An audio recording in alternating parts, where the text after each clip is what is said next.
Robert De Niro was a hit in Meet the Fockers, but now his newest movie is scaring up fans at the box office. Oh. The Fright movie Hide and Seek debuted at #1 this weekend. It earned about $22 million.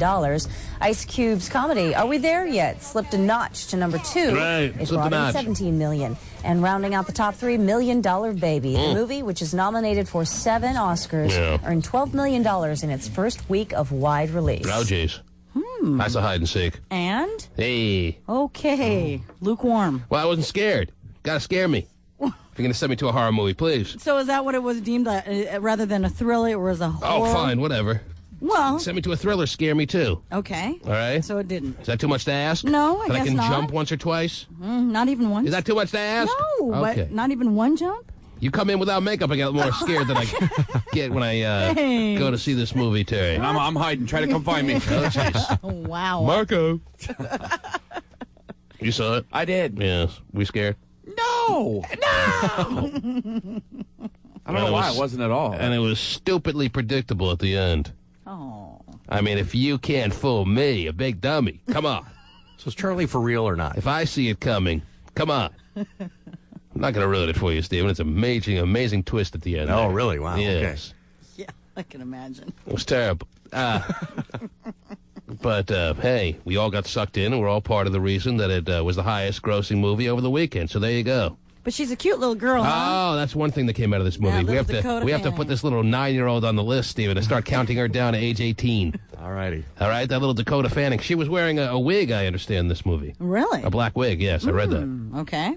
I didn't even realize. It didn't look like it was a good wig. Wigs are getting more and more sophisticated. Think I'm going to get one. I think I may, too. Matter of fact, you know what? What? I did this weekend, and I have it on. Wow, it looks real. Looks great. You can't even tell, can you? No. I got a wig of my actual hair.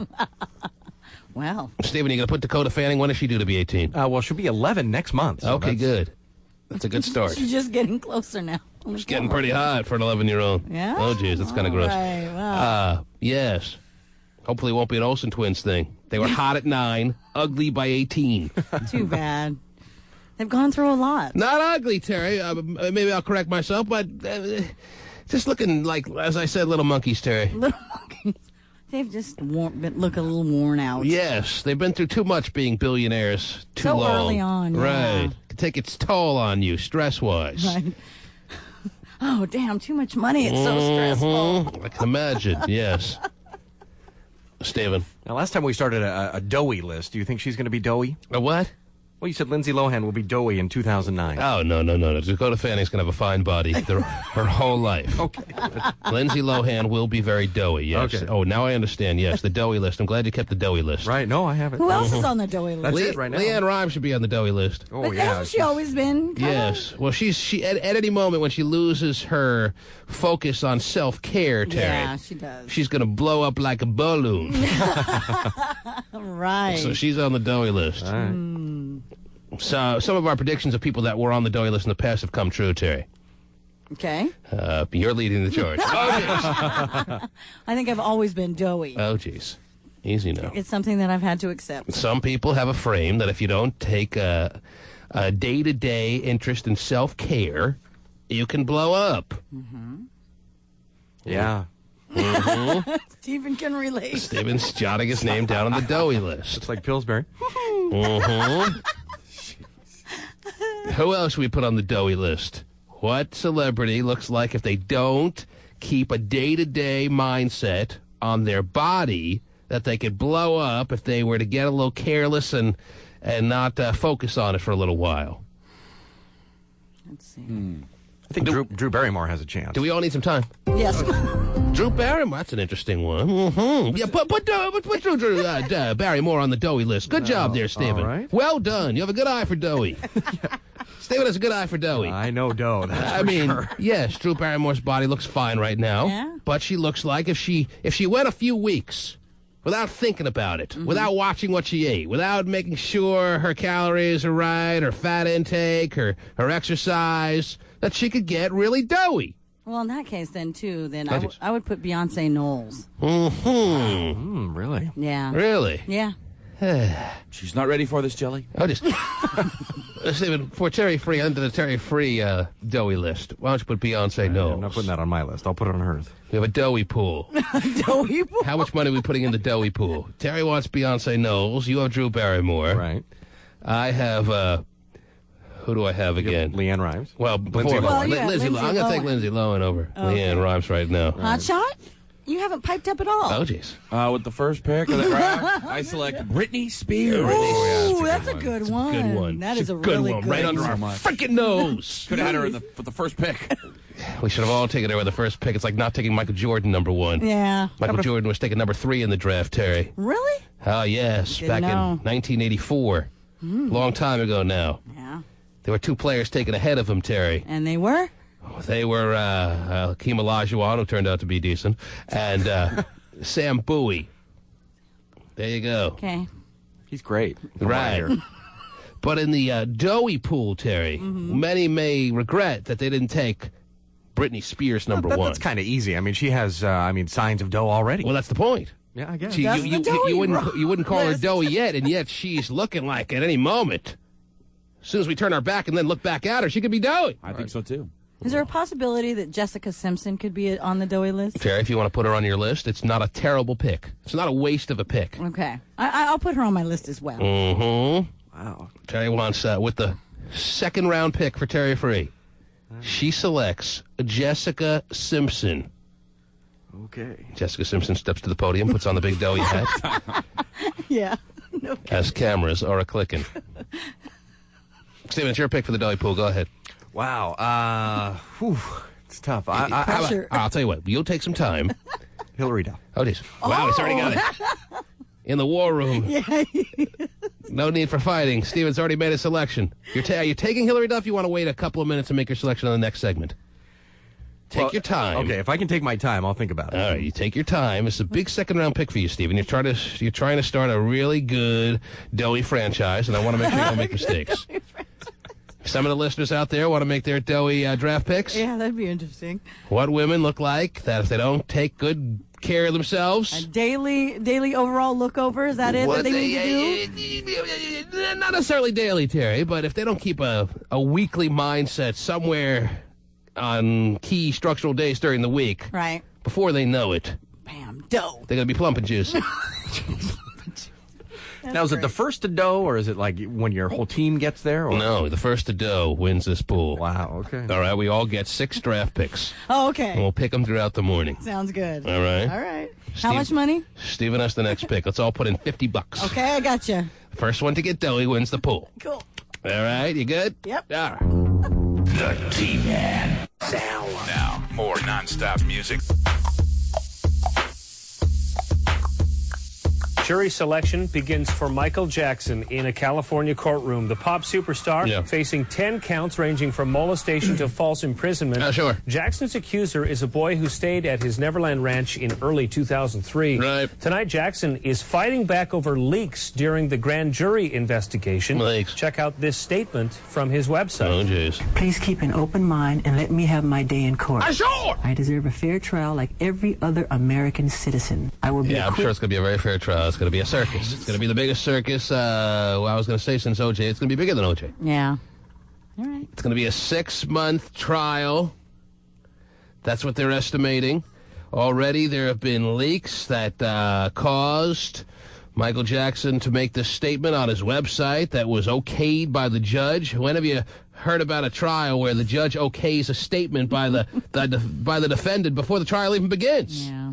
But there's been so much already controversy in this case that he had no choice. I deserve a fair trial like every other American citizen. Well, I will be acquitted sure. and vindicated when the truth is told. I believe it. Because of a gag order that's in effect, that statement you just heard had to be approved by the judge hearing the case. Right. Jackson has pleaded not guilty to all of the charges against him. Jury selection begins today. They have to find 12 members of the state of California that have never heard of Michael Jackson Right.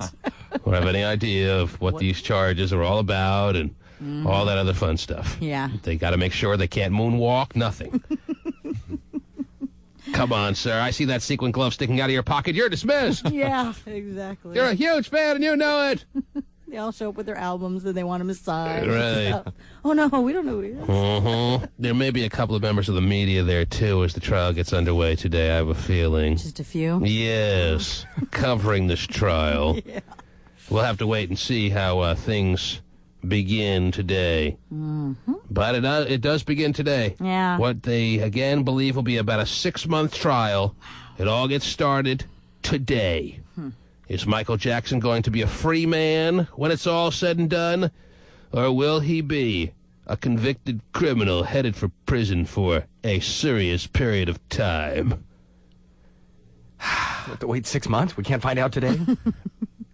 No, I guess we can't, Stephen. You'll have to follow it like everyone else. All right.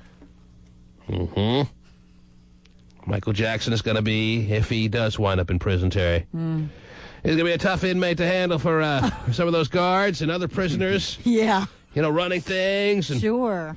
killing an occasional prisoner to keep everyone else in line. Right. He'll probably kick ass at the talent show. That's right. The talent show.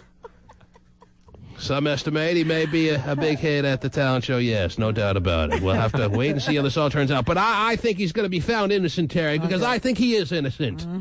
As you've always stated. A misunderstood man to the nth degree. Kind of like Kilbreath. We'll wait and see. Yeah. Speaking of Kilbreath, he has the next pick in the doughy draft. Go ahead, Stephen. Well, there was a couple I wanted to... Sorry to interrupt, Stephen. Right. I had interests in going to the listeners, Terry, to find out what they thought about draft picks for the doughy draft, but they have no idea what they're doing. Really? The listeners aren't ready for the doughy draft. You know why? Why? I'm getting picks like Anna Nicole Smith. Oh, geez. come on. I mean, she's already been fat. Right. Okay? If you've already weighed over 200 pounds, you're not eligible for the doughy draft. Wow, good one. Pick the fat Absolutely. person. Yeah. So Kirstie Alley, who's lost, is going to gain again, but she can't be eligible. Has she even lost yet? No. She hasn't She's even supposed to lost be, yet. isn't she? Well, just because she says she's going to lose doesn't mean she's going to. You say that all the time, too. That is a good point. All right. Yeah. What are people going to call up saying, yeah, I'd like to take Roseanne Barr for the doughy draft, please? Right. John Candy? Come on. Oprah. Please. You can't take Oprah. You can't take Anna Nicole Smith. You got to know what you're doing here. Exactly. The future's bet. It's a future bet. There you go. It's not a past bet. Man. Don't people get dough? Can Pasty keep it down in there? Anyhow. Somebody probably said Jessica Alba, and he's arguing with him. Oh, jeez. Is that what it is? Boy, oh, boy. It's getting very animated in there. Now, what is your pick, Stephen? Who are you selecting? You have the second-round pick waiting in the wings here. Go ahead. I was going to... Who's going to join the Kilbreath franchise? I was going to tap... Who's it going to be? We're waiting with bated breath. Go ahead. I got the jersey all ready to go. I'm going to tap Nicole Richie. Nicole Richie. with those chipmunk cheeks, Terry. That's a great pick. A great pick by Stephen. Wow. Stephen, this is terrible of you to do this. You know you're going to cause all kinds of women to get anorexia now. This is awful. I don't know how you came up with this idea, and you should be on trial yourself for something like this. He is the one who brought up the whole But Stephen's, pack. he's got the inside track right now on winning the doughy draft. Who are your two picks? I have Drew Barrymore and Nicole Richie. Oh, I love your team. I'm loving his team so far. That's nice. Are you loving his team? More than mine. His doughy team, Terry, of Drew Barrymore and Nicole Richie. Yeah. He's an odds-on favorite already. I know. I can't compete with this. But then again, Hotshot has what? Britney Spears, right? You just talk about the pinchable potential cheeks between Nicole Richie and Drew Barrymore. He's got this thing won. He's got this thing won already. Yeah. Heavy hitters right there. Stephen, you must have some really solid scouts out there. Is that what it is? We do a lot of work. All right. Terry, what else is going on in the world? I'm very frustrated by already being behind the curve of the doughy draft. Yes, go ahead. Well, a little while ago, I told you all about Nicolette Sheridan, and there was the possibility, well, there is some nude pictures of her. An old photographer friend of hers took them like for 10 years or whatever. Yeah, we have a statement, Terry. I deserve a fair trial like every other American citizen. Easy, I will Nicole. be acquitted Yeah. and vindicated when the truth is told. Nicolette, it's okay. Right. Anyway, Yes. the nude pictures are available. Are A they couple real? of them. Is that right? Yes. You have them right in front of you, Terry? Well, not in front of me, but geez. I did give You have them under your pillow, Terry? No. I gave the web address to Pasty, and you can... Oh, that's why he's screaming over there in the... he's calling Sissy Sisters. Said, I got those pictures we wanted. How was the pasty birthday, by the way? It was good. Yeah, it went well? It went well. Really? A big success? Big success. Wow. Yes. What did you get from the family? A big spanking. Pappy Pepperson gave him that traditional birthday spanking. Well, it was also Pappy Pepperson's birthday as well. That's right. You and Pappy celebrated the same weekend, don't you? Yes. Spanked each other at the same time. Whoa, dude. They've invented a father-son spanking machine that works just perfect for the occasion. Yes, it's a new spanking position called 96. Oh, it is. Now, did you go to a nice fine dining establishment? Sunday night, we did go out to a nice restaurant. All right, do you want to share with us where you guys went for the collective celebration of your and Pappy Pepperson's birthdays? Well, we went to Sea Star in Bellevue. You understand that's the same head chef as the chef at my restaurant in Seattle. You aware of that? Were you aware of that when you went? Ironically enough, I took the family over to Sport on Saturday. Oh, Wow. So you double dipped in the John Howie restaurant double dip. chef joints. It was. What? Yeah. Yes. Wow. We got to You experience took it them? all. Yeah, I took them to the. You paid? Well, No. Okay. Wait. I brought a $50 gift certificate for Sea Star that I had so that I could kind of take care of Dad's meal for him. Oh, that's nice. Oh. Just a little. Oh, it just seems weird. Anyhow. That he gave you, probably. Last year. It was your Christmas present. So one dinner with the family wasn't enough. You had 2 meals with the family over the weekend. I did. Yes. I did. Did they come over to the big apartment on Saturday? Why don't you answer your own question? Go ahead. Yeah. No, I try to keep them out of there. Cigarette butts stuck on the couch and stuff. I don't want them to see that. Do they come over to the apartment that they're paying for still to this day over the weekend as well? Yeah. No. Nice. Keeps them out of there. He's smart. They've never been there. They've never been to your apartment. They don't want to see it. Pappy Pepperson has never seen the condo that he's paying for you. He hasn't been there since I've been in there, I don't believe. All right. He might have been there right at the very beginning. Why don't you just pocket the cash and get a place for like $200 a month somewhere? Just get a little crappy room and take the cash he gives you for the condo. It's like dudes, like kids who say they're going to college and then just pocket the tuition that the checks the parents send them. Right. While they're gone all through the fall and spring. There you have it, Terry. Wow. It was the Pasterson birthday weekend. Mm-hmm. The Pasty Pasterson and his family Sounds like it was a success. realized one meal was not enough to celebrate the birthdays. They went all over Western Washington celebrating They Will Go. Yes, they did. That's so All right, Mom, see you tomorrow. What time? No, I can't wait till tomorrow. Let's have dinner. Were you satisfied with both places? Yes. Oh. Good stuff all around. All around. Good stuff. So good reviews for the... The Sport got thumbs up. Oh, that's nice. So did Sea Star. That's Mom and sister hadn't been to Sea Star either. Well, Oh, it's but of exciting. course, you being the fine dining little connoisseur that you are. I'd already used some of my gift certificates there, yes. I don't know where you got these gift certificates, dude. We're not giving out gift certificates, but that's fine. No, the Sea Star. No, to Sea Star. We're not giving out... never mind. I don't know of any gift certificates. I don't even have gift certificates. You don't. I don't know where he got gift certificates. You don't want to know. Well, You he's don't got wanna them. All know. right. All right, I got 4 Vicodin. What can I get for these? Well, I got a gift certificate, dude. All right, maybe in that case, there are gift certificates out there.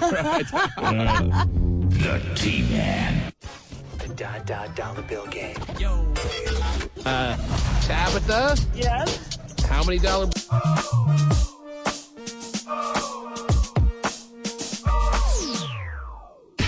Leonardo DiCaprio has bought a gift for a very special lady. When the Oscar nominee was in Paris promoting The Aviator, he attended a dinner at Baccarat's headquarters designed by Philippe Starr and purchased an eclipsed Baccarat crystal pendant for his mom, which she wore to the Golden Globes. That's good. It's good to see that Leo and his mom have not broken up, Terry. They're doing fine. Yes, that is good. Baccarat crystal. Yes. Matt Damon's still dating his mom. There's a lot. Pasty Dave's still dating his mom. But two-timing her with Sissy Sisterson, Terry.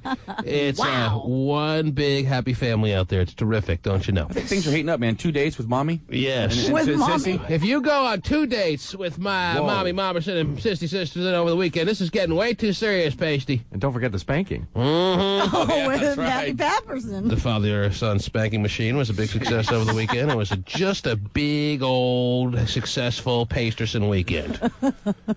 Wish you could have been there, huh? Well, I was in the bushes, Stephen. Yes. Just watching it all unfold. Should I go to the phones and see if these listeners that are dying to participate in the doughy draft, Terry, have any clue on how to make the right selections? Sure. I already had scolded the audience for suggesting that Anna Nicole Smith should be a part of the doughy draft, showing me, Terry, they have no ability to play this little important game. Right. So do I dare is the question. You're on the air. Hello. I got 2 perfect picks. Oh, he's going to make 2 selections? He's going to do 2. Yeah. Wow. Sir. Perfect list. 1 round at a time. Yeah, easy. All right, I'll give you 1. Okay, go with... All right. Give us your name and say, with my first round pick, I select, and then say your name. All right. Steve is my name. Okay. And my first round pick is... No. Oh, geez. Say, with my first round pick, Team Steve selects, and then say your name. All right. With my first round pick, Stephen Taylor selects... Oh, jeez! Kelly Clarkson. Oh! Clarkston? It'd be Clarkson, but Terry.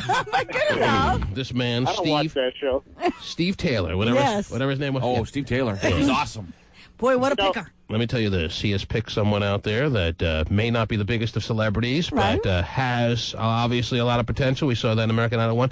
And certainly also has the same potential with the chipmunky cheeks, Terry. Yes, she does. Kind of like her friend Nicole Richie, to be a good selection for the doughy draft. Very well good, done, sir. Steve. Well done. Yes. Thank you, G-Man. Let me give you a bumper sticker. Hang on. Well, there you go. Yes. You're on the air. Hello. Hello? Yes.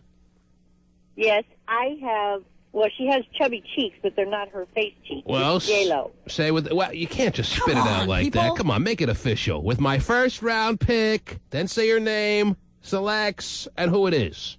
With my first round pick, Maureen selects J-Lo. Well, J-Lo's a horrible pick, and I'll tell you why. Uh-oh.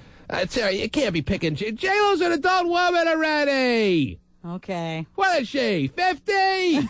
May as well be. Might as well be 50. Been carrying around that huge caboose for over a decade. You're going to pick her for the doughy draft? Can't pick her for the doughy draft. Why don't you take Lucille Ball while you're at it? Wow. Come on. Jeez.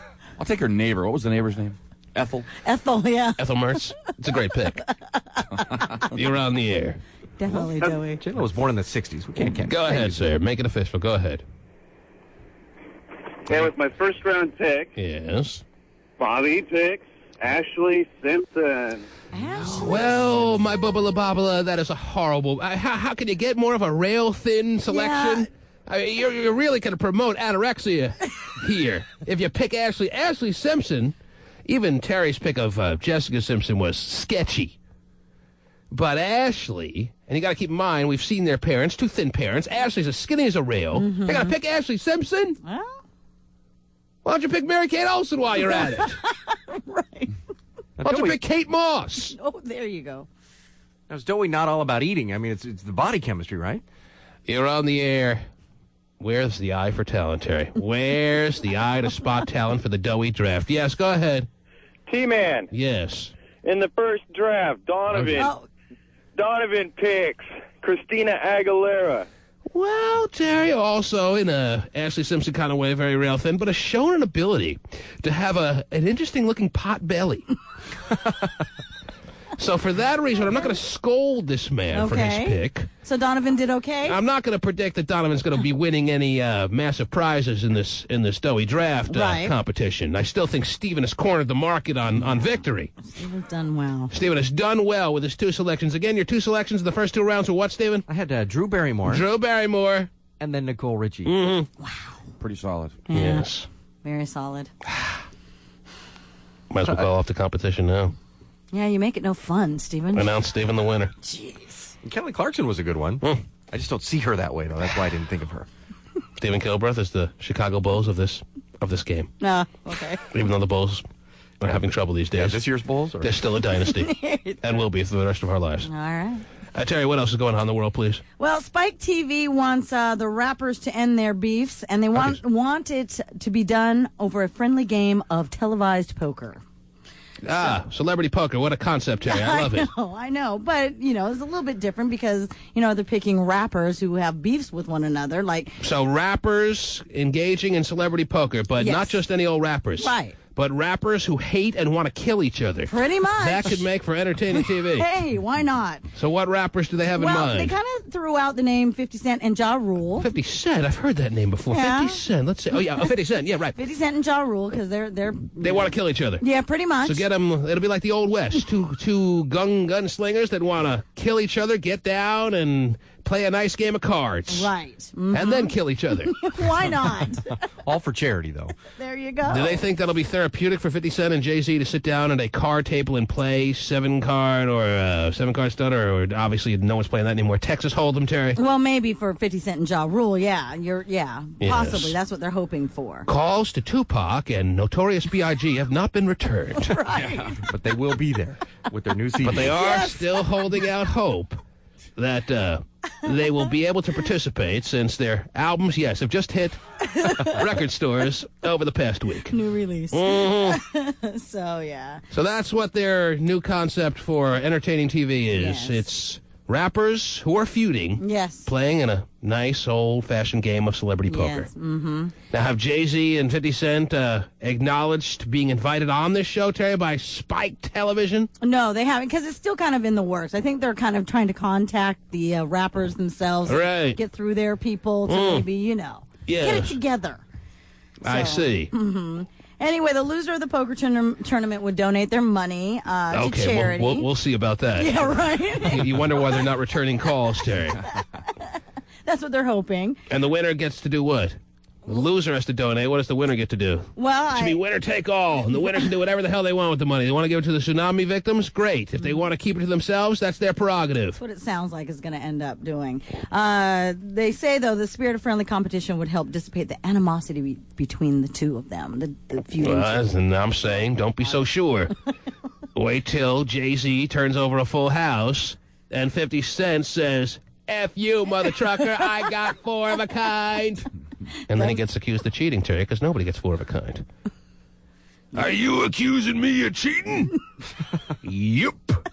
I'm accusing you of cheating. And then the guns come out. I'm sure that's how it'll sound, Terry. Yeah. Sure. Actually, like the Wild Wild West. Oh, yeah. Will Smith goes walking in Wild Wild West. Yeah. Serving drinks. What's that now, Steve? Well, William Shatner knocked Chuck Woolery out of a celebrity tournament with a 4 of a kind. So it does happen. Right? Yeah. Wow. Well, 4 of a kind. It does happen. You're right, Stephen. But very rare. Very rare. But if William Shatner can get 4 of a kind, we're all in line for a 4 of a kind someday. That's right. You watch celebrity poker? You're a big fan, Stephen? Every once in a while, I turn it in. Tune it on. Oh, jeez. Or tune it in and turn it on, I guess. And rip the knob off. Now, have you watched anyone recently that just caught your eye as a fun celebrity poker player to view as a viewer out there in TV land, Stephen? Oh, well, Bill Shatner's kind of fun. I mean, he's, Bill Shatner? It's no longer William. By the end of the show, Terry, he was billed as Stephen. Yes. Anyone else? Yeah, he kind of messes with everybody. Queen Latifah? Yeah, she's good. Mm-hmm. Mina Savari. Oh, that Mina Savari, let me tell you. Boy, she plays the dumb But that blonde 75-year-old husband of hers. Yeah. She's loving to get out to play celebrity poker, I'm sure. Isn't she married to a man twice her age, Stephen? She is, yeah. He was. I think he worked on American Beauty with her. Yes. I bet he does every night. Mm-hmm. He dropped the rose petals. Oh, jeez. Is that it? Is that the entire scope of fun people to watch on Celebrity Poker? Wanda Sykes is also very funny. Wanda Sykes. She gets very angry. When she gets a good hand, she turns it over and says, Sykes! Terrific.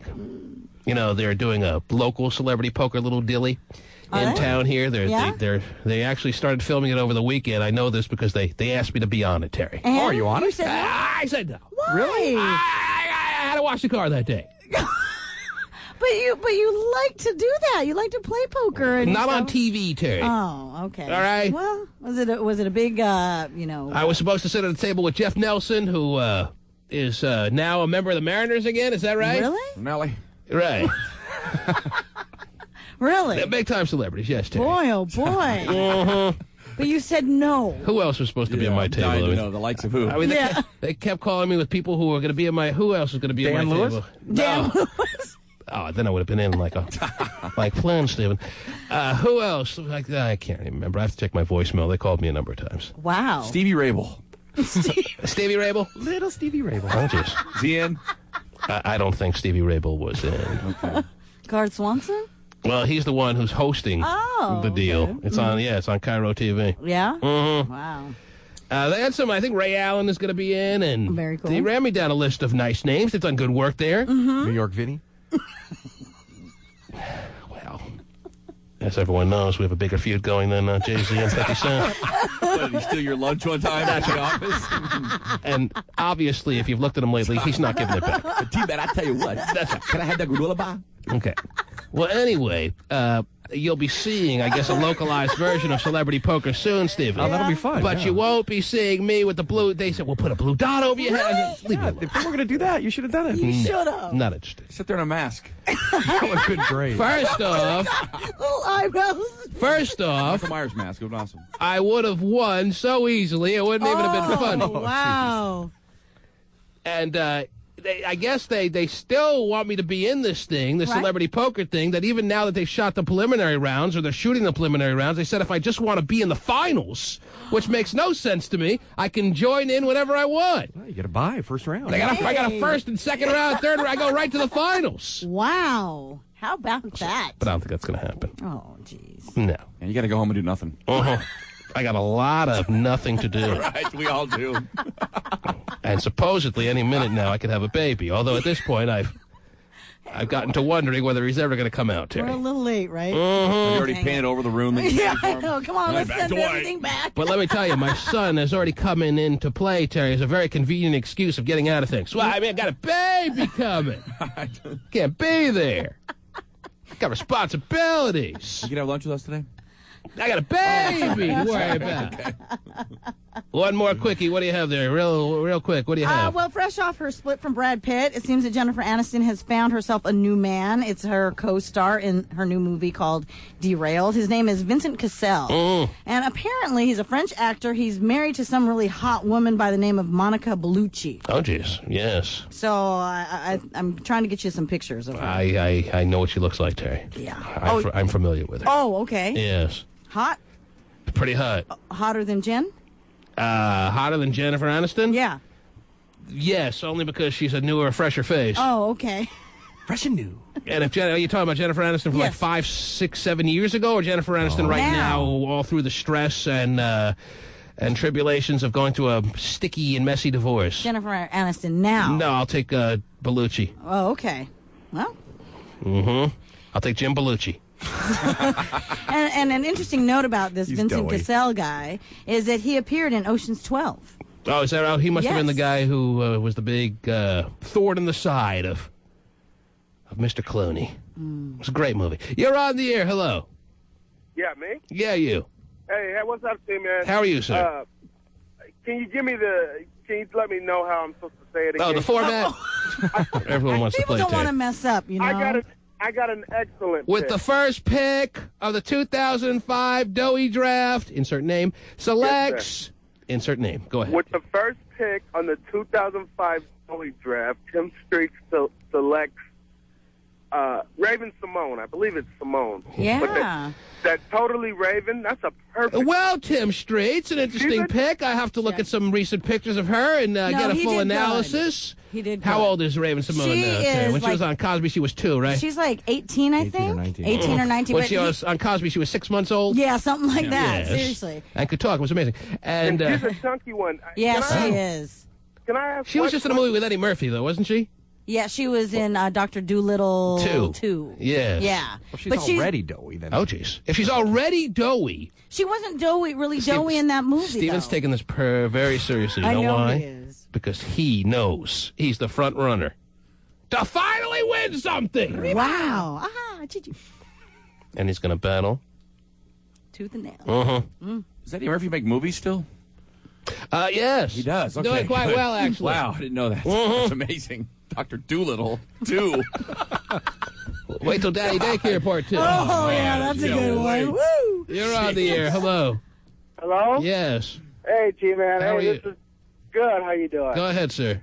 Hey, this is John from Everett, and my first round pick All right, whatever. It's Sandra Bullock. Sandra Bullock. An adult woman, last I checked, but I can understand you seeing that she has even further potential to get quite pleasantly plump. However, maybe past the minimum age requirement. Pasty Dave printing me out pictures of Raven Simone here. Yeah. Why do I have a feeling he already had him standing by? It's amazing how quick he is on the, speaking of the Wild Wild West, Terry, how quick he is on the draw to get these pictures over to me. Raven Simone, here you go. Someone mentioned Nicola Sheridan, here you go. Where do these pictures come out of? A holster? They all right? Quick Draw McGraw. All right, I want you. Get Mofo's number next week. Oh, dear. Speaking of Quick Draw McGraw, Stephen, since you are, and it's been well established that you're the front runner to win the doughy draft, why don't you do the honors on the dollar bill game today and give us numbers that certainly make sense as far as capturing the essence of the day? Wow. Last I checked, maybe the essence of the day, the biggest news that we have as we breathe in and out again this morning is, the big Iraqi elections and the Michael Jackson trial. What do you think will get headlines? Michael Jackson's trial, as far as jury selection, begins in a matter of hours. A handful of reporters seem to be assembling by the courthouse. Can you believe it, Stephen? It's shocking to me, Unbelievable. Really. Yeah. I don't know what the big interest is. Mm-hmm. They seem to want to follow this trial. Because of a gag order that's in effect, that statement you just heard had to be approved by the judge hearing the case. We didn't hear a statement, but that's all right. Do you want to hear a statement? That's because there's a gag order. Check out this statement from his website. Oh, jeez. Please keep an open mind and let me have my day in court. I deserve a fair trial like every other American citizen. I will be acquitted and vindicated when the truth is told. All right. Because of a gag order that's in effect, that statement you just heard had to be approved by the judge hearing the case. Already there's controversy in the case. Already, Michael Jackson's been able to make a statement before a jury is even picked, Terry. Yeah. Like, so when I went to Scott Peterson's website all the time, he didn't have a statement That's on there. right. That's not fair, I don't think. Some are suggesting it's already a mistrial before the trial even begins, Terry. Jeez. Ajamo. Stephen, what numbers should be today's dollar bill numbers? What do you got? How about we do 12? And you pick 12 because? There are 12 jury members. Oh, jeez. 12 of Michael's peers. Well, usually, yes. And 12 of Michael Jackson's peers are going to be selected as impartial jury members to conclude whether Michael Jackson is a child molester or not. Because when it comes down to it, to put it in the most simplistic terms, is Michael Jackson touching the dingies of little boys? Yes or no? That to be determined over the next 6 months, they say. Wow. It's going to take 6 months to find out if Michael Jackson's been, fondling little penises, I guess is the most elementary way to put this, Terry. Yeah, true. You're going to hear all kinds of smoke screens. You're going to hear all kinds of testimony. You're going to hear all kinds of little tricks and little maneuvers by the defense and the prosecution, all to determine whether Michael Jackson is a child molester. And it'll take 12 members of a jury box, 12 peers of Michael Jackson to make that determination. And with that in mind, if you have a 12 in your dollar bill, along with the 93, call now to win a key for a brand new Hyundai Tiburon and maybe even 95. How many? 93. It's Cube 95? No, yeah. $93,000 in cash, don't you know? The T-Man. The dollar.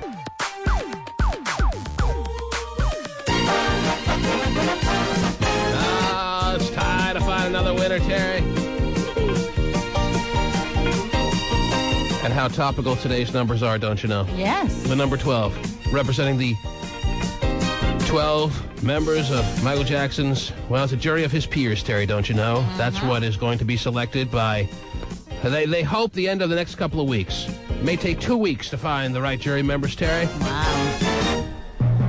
And even with everything going on in Iraq, the landmark elections, and yes, it's now official, Jeb Bush is the new president of Iraq. Wow. Wow, congrats, Jeb. Stephen Kilbreth opted to go with the number 12, being the number of importance, along with that 93 in your serial number. to find today's winner. And you're on the air. Hello? And you're on the air. Yes? And you're on the air. I'm here. And you're on the air. And you're on the air. Do you want to speak up? Do you want to tell us who you are? Debbie? Ah, yes, Debbie. And, Debbie, where are you calling from? Federal Way. Ah, yes, Federal Way. And, Debbie, why are you on one of our phone lines this morning? Because I have a dollar bill with the number 12. Debbie, how old would you say you are? I would say I'm 34. You would say you're a 34-year-old woman from Federal Way. And how many dollar bills have you collected, Debbie? 22. 22. Have you ever won anything on this radio station before, Debbie? No. May I call you Deborah for short? Well, if you want to, yes. Everyone calls you Debbie? Yes. Are you a married woman, Debbie? No, divorced. You're divorced. How long have you been divorced? For 2.5 years. Any stinging sensation left over from that divorce or no? No. No. Did it ever sting, or was it the happiest breakup in the history of relationships? Happiest for me, I guess. Yes, Debbie. And how long were you married, Debbie? For 9.5 years. 9.5 years. Wow.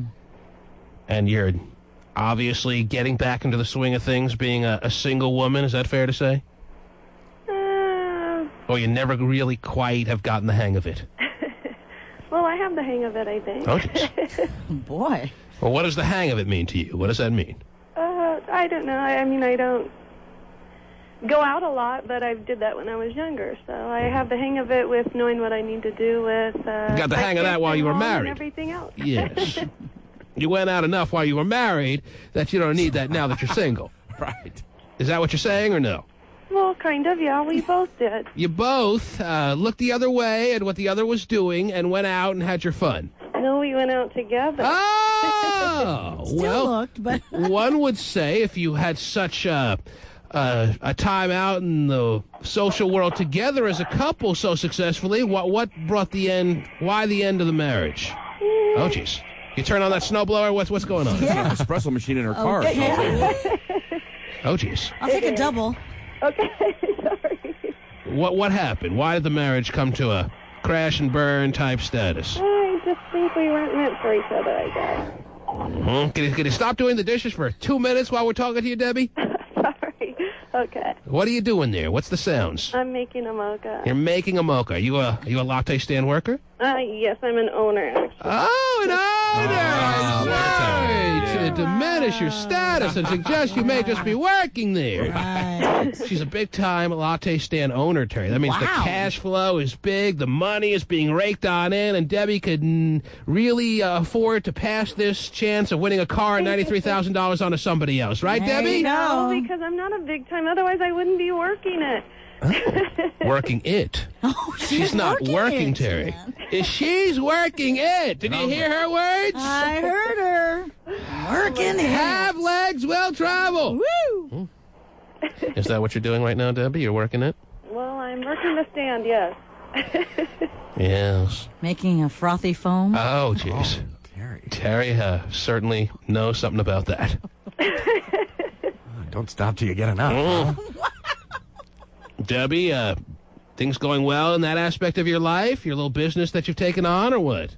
Well, I just bought it. Well, I think it's terrific. And Terry, the numbers of us with listeners in the latte stand field continue to multiply. Yeah, they do. Debbie is a new latte stand owner. Mm-hmm. What made you decide to purchase this latte stand? You wanted something to do to really conquer the business. I'm tired of working for everybody else. She's tired of working for everyone else, Terry. Yeah. You work lots of hours and you don't get all that you put into it. So I just thought, let me work for myself. Debbie, I couldn't have said it better myself, huh? Right. What'd you say? She's sticking it to the man. Mm-hmm. Don't let the man hold you down. Yes. Sorry about that. It's okay, Debbie. You got a business to run. Mm-hmm. Back to this husband of yours. Ex-husband, you know. Ex-husband, yes. What's the communication like between you and him now? Are you friends? Do you not speak to each other? Do you only speak on important issues? What's the status there? We don't speak too much. I'm always intrigued by the post-marriage relationship that may or may not exist, Terry. If they decide to be friends, why? Is it only because they have mutual interests with kids? Right. Oh, geez. Whoa. Yes. No, we don't even deal with that too much. Oh, geez. So you have kids, but you don't speak much on those issues. Well, he's got a new girlfriend, and so his time's in her and her daughter. Do you like his selection in new girlfriends, Debbie, or no? Oh, I don't care. That's his choice. Well, I mean, but if you had to have chosen a new girlfriend for him, would you have picked someone like the woman he's dating or no? Like that little bitch he's dating? Oh, no feelings like that. I'm happy now. Mm-hmm. He's starting over with a new family. Do you have a new boyfriend, Debbie, or no? No, You're not very really. single. You're married to your latte stand. Pretty much. When was the last time you had any kind of serious physical contact? I don't know, a while ago. A while ago. Oh. Yes. It's got that nervous giggle going, Yes, Terry. it does. Every time. Mm-hmm. Ringing in the cash, though. Wow. Sounds like a busy latte stand. It does. Oh, there you go, sweetie. Sounds like a thriving business. Every customer referred to as sweetie. She knows what she's doing, Terry. Hey, sweetie. Mm-hmm. Was he cute? Oh, jeez. I'm sorry? Sounds like Terry's thinking of changing professions. Debbie, would you like to read your dollar bill serial number for us, please? I would love to. Oh, I would love it even more. Go ahead.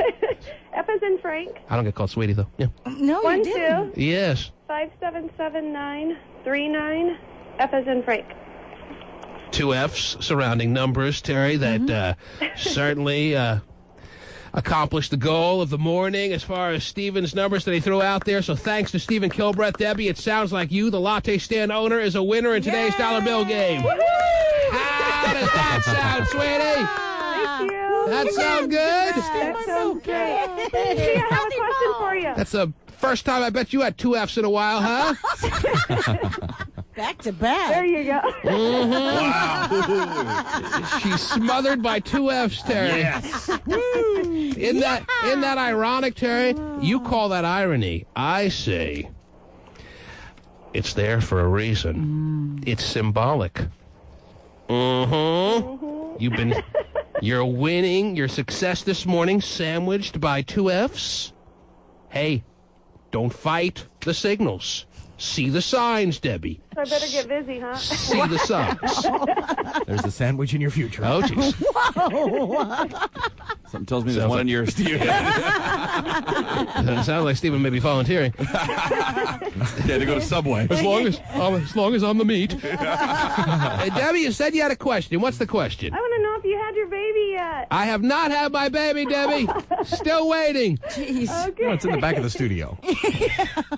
Man, talk about a sandwich. I think Angela had about 75 yesterday. Really? That's right. Can I select her for the doughy draft, Terry? That's nice. Well, Terry, she's gotten... The stomach is bigger than really allowed by law. What do you mean allowed by law? Well, the baby is out to yay here. Well, of course. Far. Yo. £1 a week? £1 a week? That's what they say. That's all we £1 ask. a week.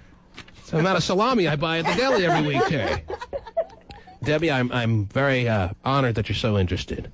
But there's been no movement. The baby obviously has heard a lot from me through the womb and has no interest in meeting me. It still kicks and stuff, though, right? Yes, that's always a bonus. So those are movements. Well, no movement as far as making the big glide down to earth. Right. No sliding out. All right, he's enjoying time in the hot tub and plans to stay there until elementary school graduation, apparently. All right? Okay.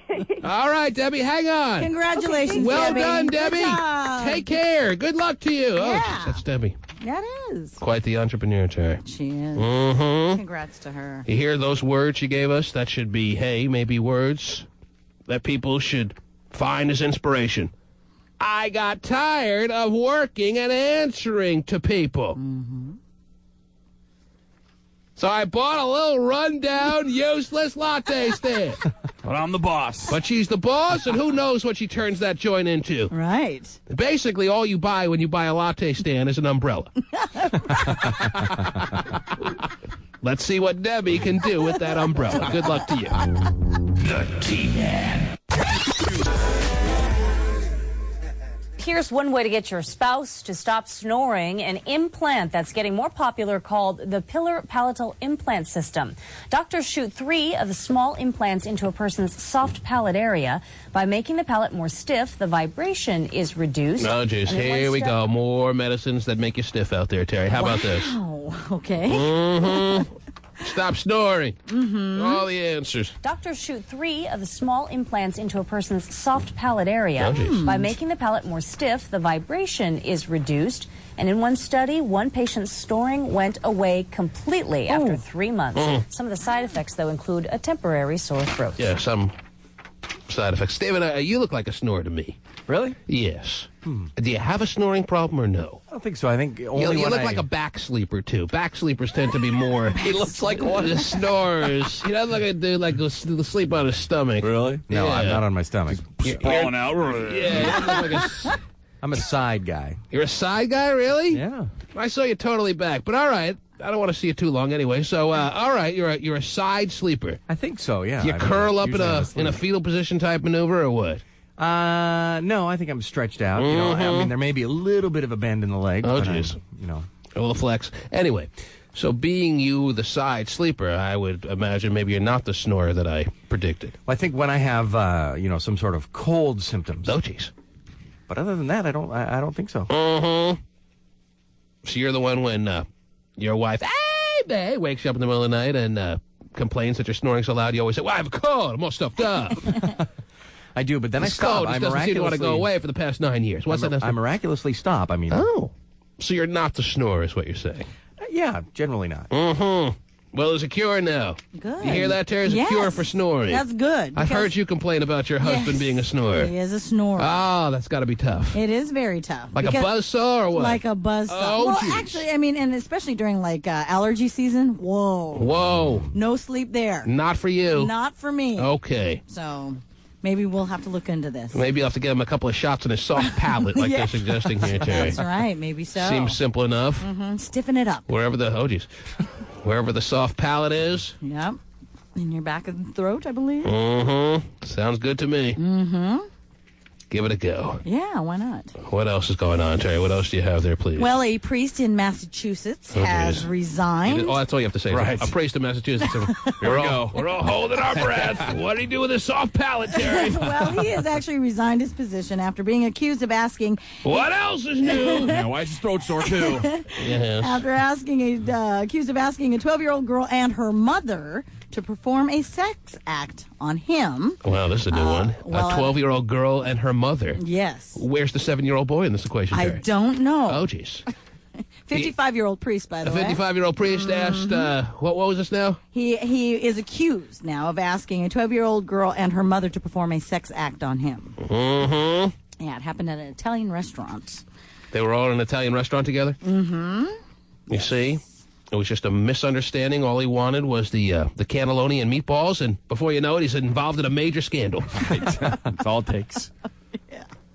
Crazy. All it takes for a man to have his career go wash down the drain is for him to ask if he can deviate from the menu and get a thicker noodle. And then before you know it, his whole career is in limbo. He's asked to resign. Is he going to resign, Terry? He did already. He already resigned. He already resigned. Not even a fight from the priest. He looked deep within his spiritual self and said, screw this. I'm out of here. I would imagine if he's a 55-year-old priest, Terry, he's been in the trade for some time. Yeah. Yeah, you don't pick that up when you're like 50. You know, Out of nowhere. You're not a retired plumber and then take up the priest little situation, right? Right, very true. So some would say that he's built up a decent track record, that if this is the first scandal, then maybe he should have attempted to try to clear his name and tell the mother and daughter where they went wrong, where they were confused. But I don't know, you're out to dinner at an Italian restaurant with a with a congregant and her daughter, right there looks a little sketchy. Sitting there enjoying a nice bowl of pasta as a threesome. Doesn't seem like the priestly thing to do, does it? Well, you have them over for dinner and such at times, too. You hear about that, people who are very into their parish. You go over your priest's house for dinner? No, you have the priest come over to your house, things like that. You don't offer him sex, though. Yeah, I think you can eat with somebody without having sex with them. Right. Right. You can go out. I mean, especially after, maybe they had a prayer get-together or something at the church, and they all decided to go out. Does it say in that little story there whether he's had a nice long run in this particular church or something like that? Actually, this particular church, he was just assigned there. Aha! And he's been jumping from church to church, hasn't he? Wow. And they were all excited because they were hoping that he'd bring some spark back into that congregation. He brought some rigatoni, but not some spark, Jerry. Yeah. So I told you I'd get you guys some press. Here you go. They were saying he was a godsend. Oh, jeez. Yeah. Mm-hmm. Yes. Trying to bring back the flock. May I see the story? You can. Mm-hmm. Excuse me. We enjoyed his sermons, said Dick Lynch. Come on. I swear to you, that's what it says here. Wow. Who's been a member of this congregation for 50 years. He liked the breath of fresh air that this new priest had brought to his church. Dick Lynch attends weekly mass with his wife, Joanne Lynch. And their kids see more butts, right? It's difficult for us to believe this has happened, Dick Lynch goes on to say. Loving saying that name, aren't you? It's heartbreaking, says Thomas Driscoll, a 45-year-old father of two, whose family recently started attending Mass again because this particular priest, in his mind, was sent from the heavens. Yes. People were flocking back to the church. Mm-hmm. It says, Dick Lynch? No. Thomas Driscoll. Yes. And he is fully behind the priest, but the man has not come out to defend himself. Right. He's merely just stepped down right. when accused of asking a 12-year-old girl and her mother to perform a sex act on him at an Italian restaurant on Tuesday night in Chelsea, Massachusetts. Mm. Well, Tuesday's mother-daughter sex night. Oh, jeez. Wow. I thought it was bingo night. Oh, that's every other Tuesday? Okay. Yeah. Jeez. Mm-hmm. I wish you'd fight it. That doesn't sound right. Well, you're supposed to fight it, whether you're guilty or not. I'm sure that he's probably not really saying anything. I'm sure that the church is launching their own investigation and all that stuff. You have to... My own 13-year-old daughter just served Mass with him last Sunday, said Daniel Santangelo, 46-year-old father of three. The last thing I would have ever expected to hear was something like this. Wow. I would like to give him the benefit of the doubt, but I must admit this is a very serious situation. Yeah. Unfortunately. The Vatican will write a $10 million check to him and say, have a nice life. Get out of here. Stay away. Enjoy the Bahamas. Yeah. Be on with your bad self. Leave your robe here. Turn in your hat and your robe and have a nice life. Here's the check. Oh, goodness. Speaking of those mired in scandal, Terry. Yes? Oh, he's a gay phone operator. He's so gay. He's so phone operator. And now, here's Gay. A good morning. Good morning. Yes, Gay. How you doing? Yes, Gay. I just wanted to confirm something. Uh-oh. Yes, Gay. Yeah, making it stiffer doesn't make you stop snoring. What did he say? Making it stiffer doesn't make you stop snoring. Yeah, and you would know how, Gay? I've been made stiff. Uh-huh. And it doesn't work. Really? Did you have a quality weekend, Gay? No. What was the highlight of your weekend, Gay? Sleeping all day yesterday. Mm-hmm. It was a great weekend. So now that you're refreshed and revitalized, you're ready to attack another work week? There you go. Uh-oh. Are you on your way to work yet? No, I'm trying to get dressed. But you're freshly showered? I am freshly showered. Sure. Oh, man, I better get back in. Gotta wash that off. Right. Oh, jeez. Yeah. So do you spend your weekends chatting, or you've quit the chatting on the phone lines and the chat rooms on the internet, like completely cold turkey? Oh, jeez. No, I've cut it down like 90%. 90%. So that 10% happened over the weekend, or no? I was online for a little bit, yeah, not much. You don't go to that bear site anymore, do you? Not very much at all anymore. I thought that was like the site that when they banned you, you cried like it was some loss in the family. Oh, Bigger City. Yeah, Bigger City. What happened to Bigger City? Begged to come back. You realized you were being exploited on Bigger City, or what? A little bit. So where do you go now for your fun and entertainment? I don't. I just watch TV and I sleep. Well, you said 10% of the time you're chatting in some capacity. Where are you going for your chatting needs? Gay.com. Oh, jeez. Oh. It's that simple, huh? Yeah. Oh. It's www.gay.com. They have chat rooms there. So. That's so gay. Yeah, that is, isn't it? You think maybe you'll meet your special someone on that site? No. Wow, there's 18,773 gay men online now. Wow. And Steven's one of them. Yeah, you better just add one more to that. Why don't you think you'll meet your special someone there, gay? Because no one wants a fat guy. Oh. So you've given up. Chubby bottom? You've given up. Yeah, you used to. Yeah, I might have a cute chubby bottom, but nobody wants it.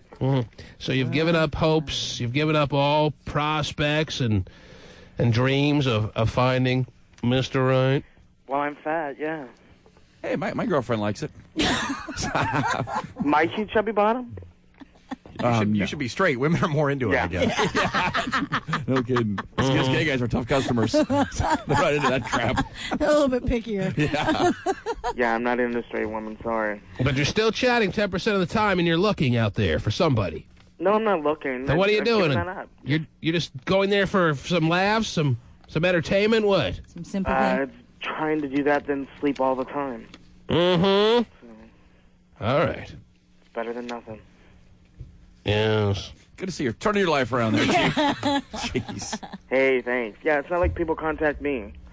Well, you have your website. People contact you all the time, as a matter of fact. Yeah, they contact me all the time to call me names and threaten me. Oh, yeah. come on. Are you saying that saying the only emails you get from listeners of this program are threats and name-calling things? Let's say 90% of them, yes. Like what? I mean, like what kind of name-calling? That you haven't heard before in the past. Oh, jeez. They're all the same. It doesn't make it any better. So even if he's heard it in the past, Terry, what he's saying is it still hits like a fist. Okay. Well, I would figure that he... You kind of like it if it hits like a fist, don't you? How many times do you like being called a whore? Oh. Well, I mean... Every time you're called a syphilis-stripping whore, Terry, even though you've heard it before, it must sting a little bit, right or wrong? Well, it does sting a little bit, however... But you get immune to it a little bit. Yeah, I do. Terry's kind of... Because the reality is that I know I'm not. Oh, jeez. So. Terry's convinced herself she's not a syphilis-stripping whore. And that's why when listeners call her that, she's able to brush it off like rainwater off her back, gay. Yeah, but I'm a fat fag, so that doesn't change. You're a what now? A fat fag. Oh, so them calling me that, it's the truth. I'm sorry, I was not aware of I this. like hearing it. You appreciate a nice Italian restaurant, do you? But you are gay and fat, and I mean that's just one thing. Exactly, that's what I'm saying. That's I what we can't have to deal with. So dispute it's that, not but really... I don't like the death threats. I don't like the other stuff. I don't like the guy that calls me and threatens to shove a shampoo bottle up my ass. Hey. Hello, good morning. Only if he buys dinner first. Whatever. Not on the first date. His name's Dan. But then he'll tell two friends, and then he'll tell two friends, and so on and so on. Boy, this side of my ass is really tingling. Must be working. Yes. The Deneric side is not tingling at all. Right. Gay. I think you are very intrigued, not just us, by the prospect of some listener with the threat of a shampoo bottle up your ass. And that would hardly be seen by someone, especially in your community, as a death-type threat. You know what? Oh, jeez. You're just making fun of it, so... No, we're not. No. Have a good day, okay? No. Bye-bye. Not even a gay day? Gay days are out, Terry. Gay days are out? No more. No more. I figured out, I think he hangs up when he hears the truth. He doesn't like it. You're detecting a pattern here, Stephen? Yeah. Wow. As soon as After all this time. As soon as the truth starts surfacing, that's when he can't take it and he moves on. That's right. He doesn't want to hear it. Doesn't want to hear solutions. If you're not offering conditioner, I'm out. Right. Do I get to repeat? See, the bottle says bedhead, but I don't really know if that's right or not. You're on the air. In the 2005 Doughy draft, Oh, jeez. Team Pretty Boy trades right arm veteran Jamie Presley for rights to The Bachelor. The Bachelor! Oh. Wow. Terry, the listeners are fascinated with the Doughy draft. They are calling in with their picks apparently all morning long, even though we've ended the game a while back, and this man is making a transaction. He's making a big trade, the first big trade. Yes, for the Doughy draft 2005 season has been completed, and this man now has the rights to the Bachelor for the Doughy draft. Wow! Now the Bachelor is pretty thin. You are aware. You're able to look over her body composition and be able to predict that she has the strong potential of becoming a really wide body? I believe so. Yeah, I saw her at the Hammy release party, and she's, I don't see it happening about 5-10 years down the road. Wow! And the Bachelor hears word, Terry. Yeah. That she is now on a roster in the Doughy draft season, Terry. Wow. She may not like this man too much. You think? But he's the general manager. Yeah, of his team. If he's planning for the future, I don't know. I mean, the next few years are going to be tough for this guy. He's already getting ready to sign her to a multi-year, multi-million-dollar contract. And we'll have to wait and see if there's a response from the Bachelor, sir. But what a trade. Jamie Presley for the Bachelor. Yeah. Well, Jamie Presley not doing much lately, Terry. Yeah, I know. Since Poison Ivy Part 6. That was awesome. Well, thank you for the call, sir. You're welcome. There you go. Even when this caller hears the truth, Terry, he hangs on. Yes. Stephen, you're really picking up on that, huh? I think so, yeah. Well, you better inform Gay that that's the case. That he can't, basically what you're telling him is he can't handle the truth. He can't, no. I just want to hear what new song he has on his outgoing. Oh, boy. Message to you. Please hold on. If I'm available, I'll answer the phone. Right.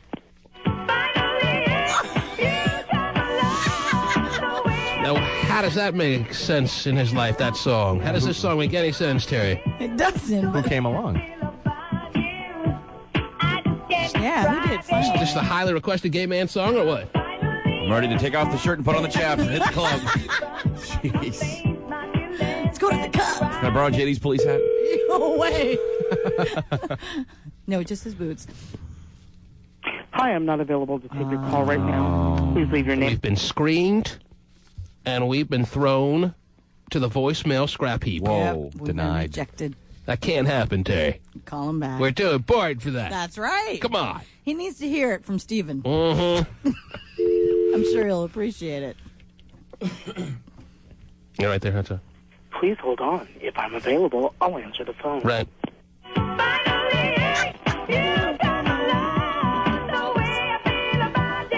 Jeez. Ha!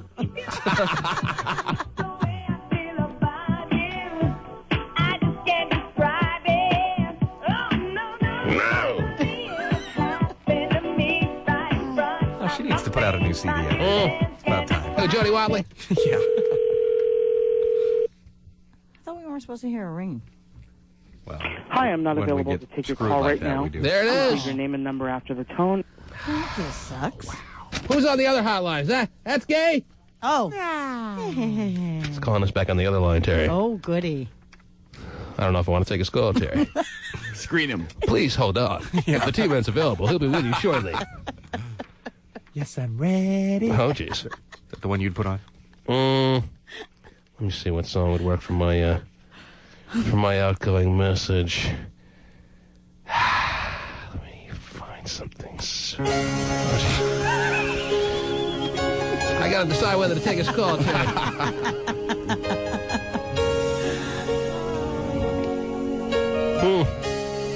Decisions.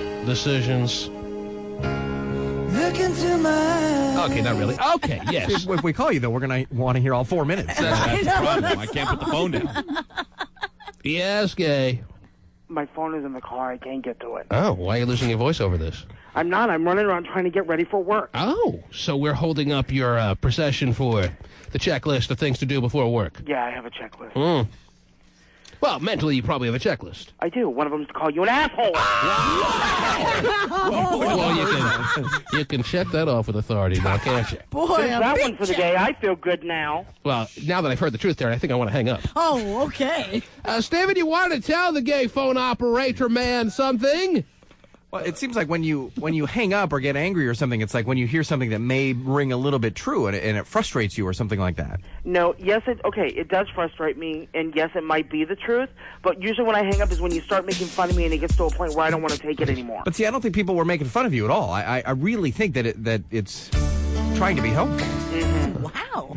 Yeah, I don't agree. I mean, you're the one that came on and said, well, I'm just a fat fag, you know, and I mean, nobody here said that. Wow. Fine.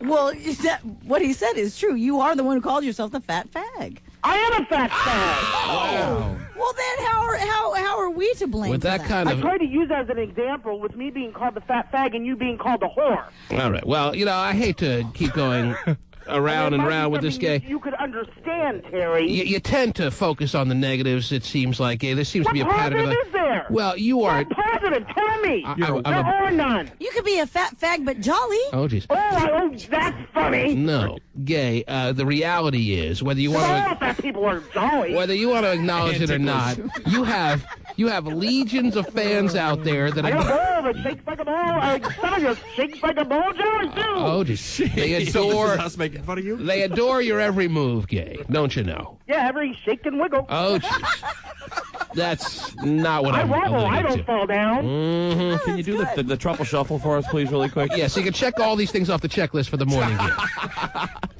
Man. I have to. It starts my day off right. Okay. Okay, this is not the frame of mind you want to be in when you're about to attack I don't care. customer service day. I'm a people person. Okay. Can you see that? You're adored by your dysfunctional family. Oh, I know. They always support me. Bunda? What? Oh, Bunda's gay. He wants me. Whatever. So everyone who likes you, Gay, has problems. Oh, yeah. Dumpy's the one last week that was saying all kinds of bad stuff about me. Yeah, he loves me. He's in a dysfunctional family. Well, Dumpy actually had a point in time where it was getting really creepy, where you and him were getting along very well, and you didn't seem to like it. Not my fault he wants to bend over. Oh, jeez. Wow. This is probably why he didn't like it. Right. You had to hear comments like this. Yeah. Oh, gee, I'm sorry. Here's a bad comment about him. Okay, very well. Right. Why don't you continue with the checklist and head to work and have a great... You're right. Why even bother? I don't know, Terry. It's a good question. It's a great question. What are these tougher, putting on his shoes or his socks? Wow! Well, the level of difficulty is to the right column of the checklist. Oh, okay. Yeah. All right. When the shoes come on, that's when finally it's happened to me. Oh, man, I'm dressed. T-Man. Now, more now. Fort Lewis is under a lockdown over missing military equipment. Ow! Inside, the search is on for a pair of expensive night vision goggles. Oh, man. 400 soldiers in one battalion have not been allowed to leave the fort since Thursday. Right. That's when the goggles turned up missing during an inventory. Got it. This lockdown will continue until the goggles turn up or enough evidence points to what happened to them. Well, that's pretty serious, Terry. Jeez. To lock down the whole, or at least one little area of the big dilly there to find out what happened to a pair of goggles. Well, God. I understand that the concept is it doesn't matter how large or small the item is, nothing can go missing in that kind of environment, but Right. To lock things down since Thursday, no one could come, no one can go, Yep. it's a little extreme, don't you think? They want their goggles. I had a pair of Skittles right here next to my canteen. Now nobody leaves, and nobody comes in until we find them. Pair of goggles. It's that important to find these pair of goggles. Night vision, man. No, night vision. Why don't you say so? They're on eBay, Terry. I just was the highest bidder about an hour ago. They're mine. Actually, they were bought by Rick Solomon. He's making another Paris Hilton video. And, yeah, a little bit easier to view Paris in all her glory with the night vision goggles. Maybe she won't be green this time. So now that the people at Fort Lewis know that it went to a good cause, maybe they can open up the door. What do you say? Yeah. That's a little tough. That is. Because whoever stole, and that's probably the situation here, stole the goggles, Terry. Mm-hmm. With all this scrutiny now, is not going to step forward and be like, here you go. Oh, oops, sorry. Right. My mistake. My bad. Yeah. Fort Lewis is under a lockdown over missing military equipment. Right. Inside, the search I is... thought when he said missing military equipment, a stealth bomber. Right. Tank or something. Yeah, some kind of tank. Wait a minute. We're one tank short here. Yeah. We had 16 tanks on the lot, and this morning we have 15. You get calls of a tank sighting. It's a pair of goggles. That's an important pair of goggles. Let's someone go home, would you please? Fort Lewis is under a lockdown over missing military equipment. Inside, the search is on for a pair of expensive night vision goggles. Oh, geez. 400 soldiers in one battalion have not been allowed to leave the fort since Thursday. That's when the goggles turned up missing during an inventory. This lockdown will continue until the goggles turn up or enough evidence points to what happened to them. Terry, it could take 3 years. No one's going to come, no one's going to go until those goggles are spoken for. Boy, oh boy. I think it's a little extreme for a pair of goggles, but I could hear my father telling me that I just don't understand. He was a Marine, Terry, and these things are important to him. That's right. If there's a missing pair of goggles, it's about the equivalent of a missing tank or a missing little bag of Skittles. It shouldn't be missing. That's right. It should be accounted for. It's like my dad would say to us when a bottle of whiskey would come up missing. No one's leaving this house. Well, we all know who took that. Yeah, my sister. Yeah, she was the drunk. Yeah, right. And she taught you well. No one's leaving this house. Yeah. I'm a quick learner. Well, all right, fine. It's going to be a Cold War standoff right there on the military base. That's pretty well known last I checked, known as Fort Lewis, Terry. But if they need them in Iraq, they'll let them go. It's going to be a test of wills. It's going to be a battle of the minds now, Terry, to see if someone is going to confess or be willing to put up with the torture, I guess, of not being able to leave a certain area. The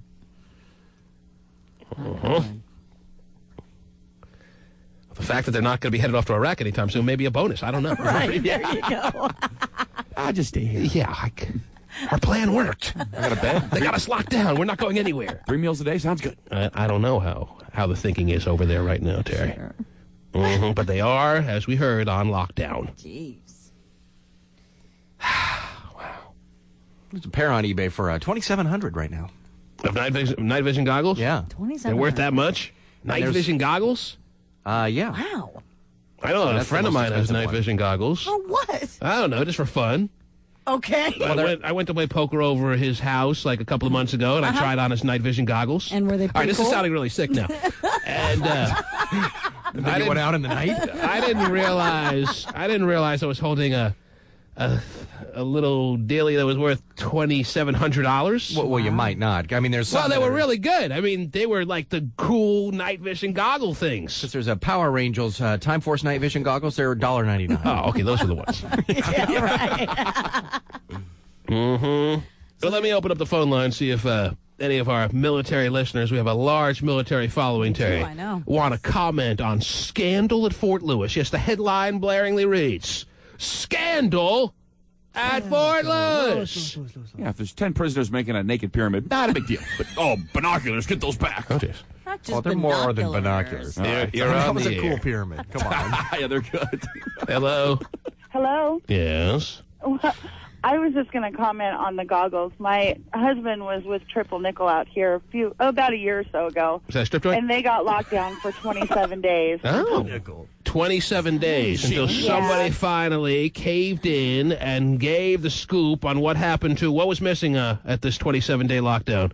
It was night vision goggles. It's always the goggles. Those goggles, they're very valuable, Terry. Easy to sell and peddle on eBay. Right. And a quick buck, perhaps, if you're able to swindle a pair of night vision goggles. Is that right? Well, they actually turned up in Portland in a pawn shop. Wow. So, but the pattern is that those night vision goggles not only easy to maybe swindle, but easy to sell off.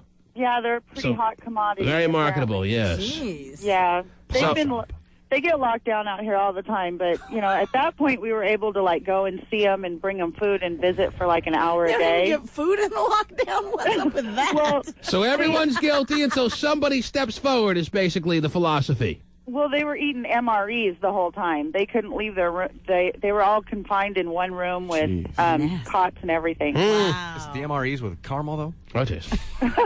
Because Steven's in, if that's the case. So did they ever find out who was You the just add water culprit? to banana split, Steven. And bam, there it goes.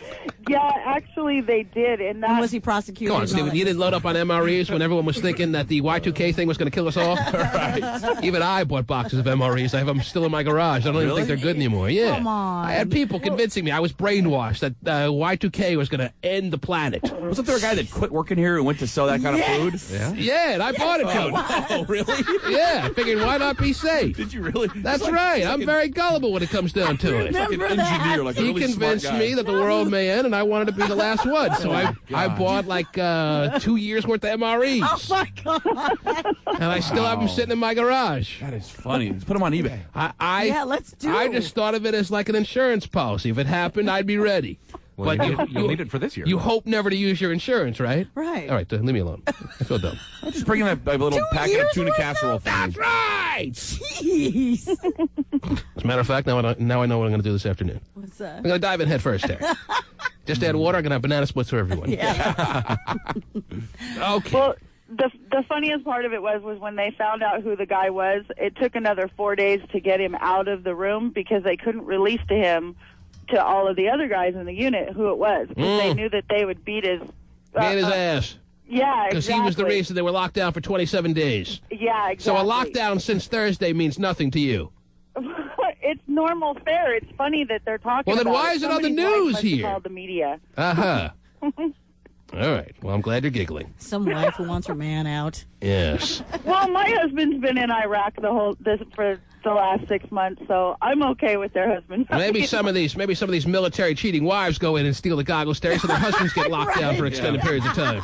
Hoping for like 60 days. Come on. They won't send his ass off to Iraq, so I got to do something to keep him away. There you go. You're on the air. We have a soldier calling in from Fort Lewis right now. Wow, we need a soldier. Yeah. Where are you at? Where are you at? You there, sir? Yes, sir. Go ahead.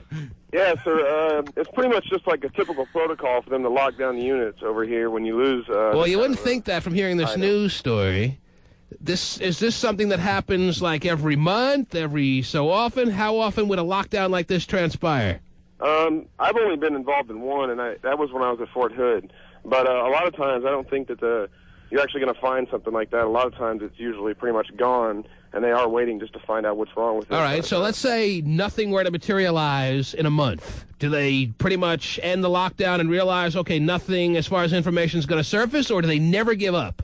I hope they give up. I don't think that my lockdown did not go that far, and they never found the. They never found it, so eventually they just let you go and say, "All right, you won." If you, well, I have to think within reason. Mm-hmm.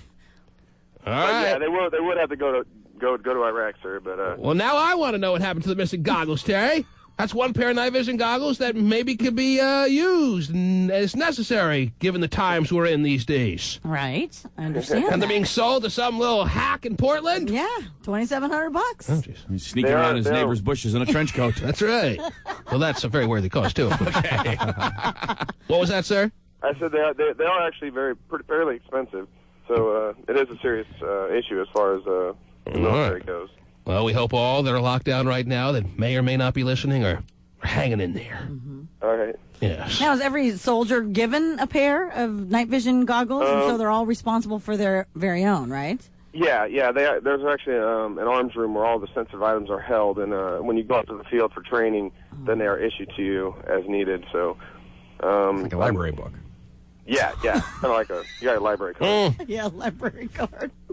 All right, well, keep us posted, man, if you find out any more information. Yeah. All right, sir. All right, buddy. Take care. That's a nice guy. Yeah. Even though he's talking about holding sensitive items. That's right. Speaking of nice guys, Terry, let me just tell you this. What's that? There are a lot of nice people, I imagine, out there that have been sending me these emails and making these phone calls lately, or especially over the past couple of hours that I've noticed, Terry, but I want no more, if I can say in the kindest of fashion, not really, suggestions on how I can have my baby a little quicker, okay? If I get one more email on, T-Man, take your wife on a boat ride this afternoon, you're definitely going to have. We walked through the mall all weekend long, Terry. Right. Okay, she's 3 days overdue now, and I'm as anxious as anyone, as you can imagine. Mm-hmm, sure. But if I get one more call, I mean, the suggestions, put a shoehorn up there. Give it a little squirt of WD-40, T-Man, that'll get him right out. I don't want any more calls. I don't want any more suggestions. I got a hotshot during the break telling me what I should do. He's the expert. Yeah, So right. did you rub the paprika up there? Oh, jeez. Well, you know, that's how we got this whole thing started. Okay. Wow. I love that. Everyone's got their answer. Well, of course You they know? do. They're anxious as well. Let Jaden decide when it's time. All right?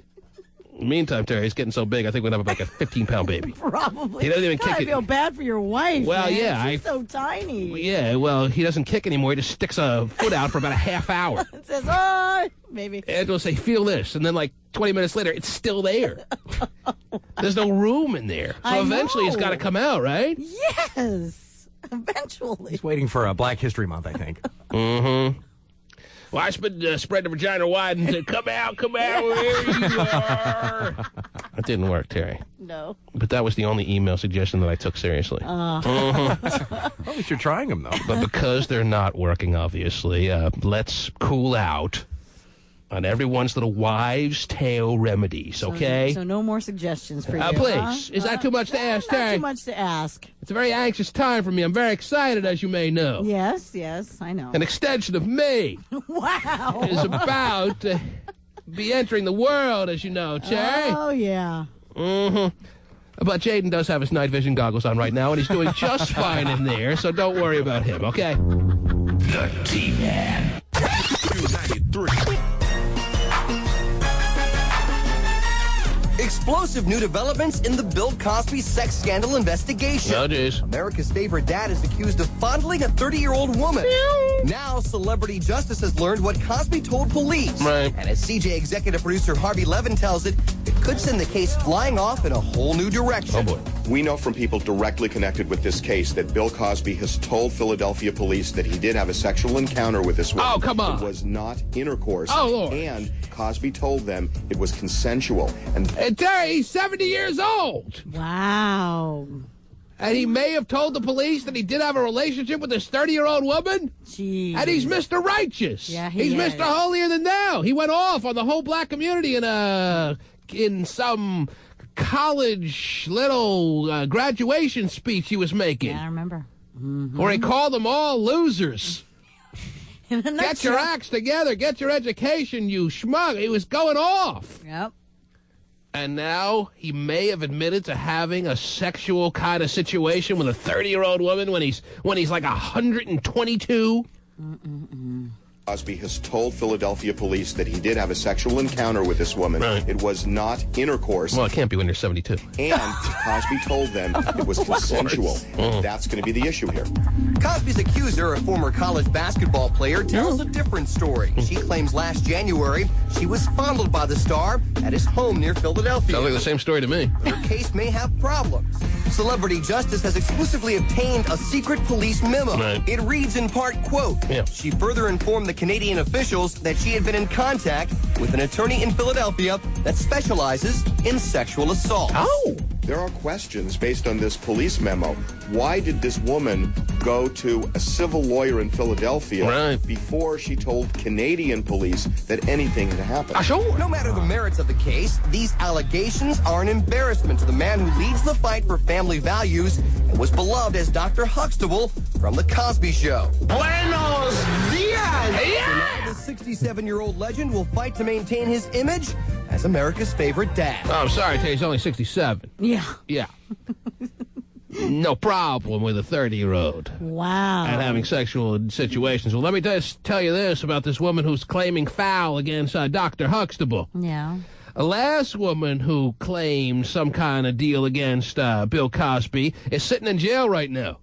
The woman who tried to extort him for having some kind of love child with him. He's pretty good at defending himself, last I remember. All right? So you may be taking on the wrong guy.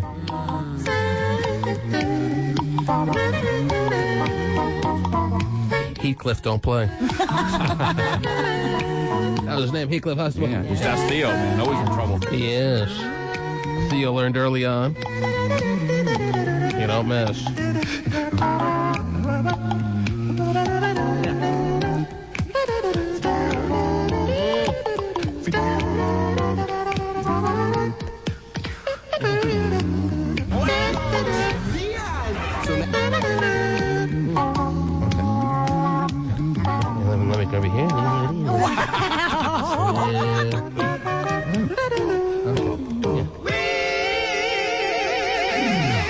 Was that the theme song for all the years of the Cosby Show, or just late in the run? It wasn't at the beginning of the show, I don't think. I think they changed it up later How on. did the beginning of the show go, Stephen? I thought these tunes are supposed to be the beginning song. That's the They tune. are. Bobby McFerrin, man. Yeah. He was a genius. That was the And they original theme? dance- That was they not the dance original around. theme. That What was the original theme? No, I don't think so. I think it was more cheesy. Something. It's the Cosbys. It's the, I don't know. I mean, what was it? Show me No, that it smile. never- Show me that smile. No, it never had any words to it because all they did was dance. I understand, Terry, but I don't think that was all through the 9 seasons or 8 seasons, how many seasons it was on. I don't think that was the consistent theme all the way through. But let's discuss this for the next 4 hours. What do you say? I think we should. How about Wonder Years? Was that the original song all the way through? Oh, jeez. Yes. No, it wasn't. It wasn't? Oh, Okay. jeez. Terry, what else is going on, please? What else do you have? We'll have to follow the progress of this potential Bill Cosby court trial, if it ever gets to that, and see how Dr. Huxtable pulls out of this one. Oh, Right. Let him know it's not a safe method, by the way. That's right. What else is going on, Terrence? What else do you have? A stripper was awarded $650,000 Well deserved! after getting mauled by a tiger.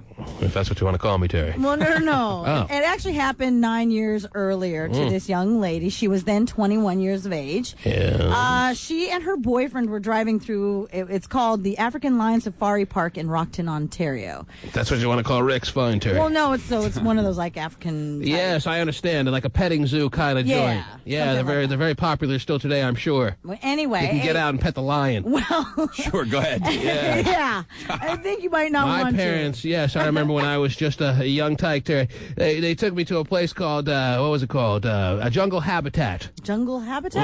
Mm-hmm. And you could pet the lion? I pet the lion, Terry. Did you now? My parents would tell me, hey, don't worry, just put your head right in his mouth there. He'll be nice and friendly to you. Right. Just let him lick you. Oh, jeez. Anyway, the tiger charged. That was when we got home, Terry. How'd you know? Whoa. Okay, what was that now? A tiger charged their car, jumped in through the window, and tried to drag them away. A tiger? Yes, a tiger. That shouldn't happen, I imagine, right? Right.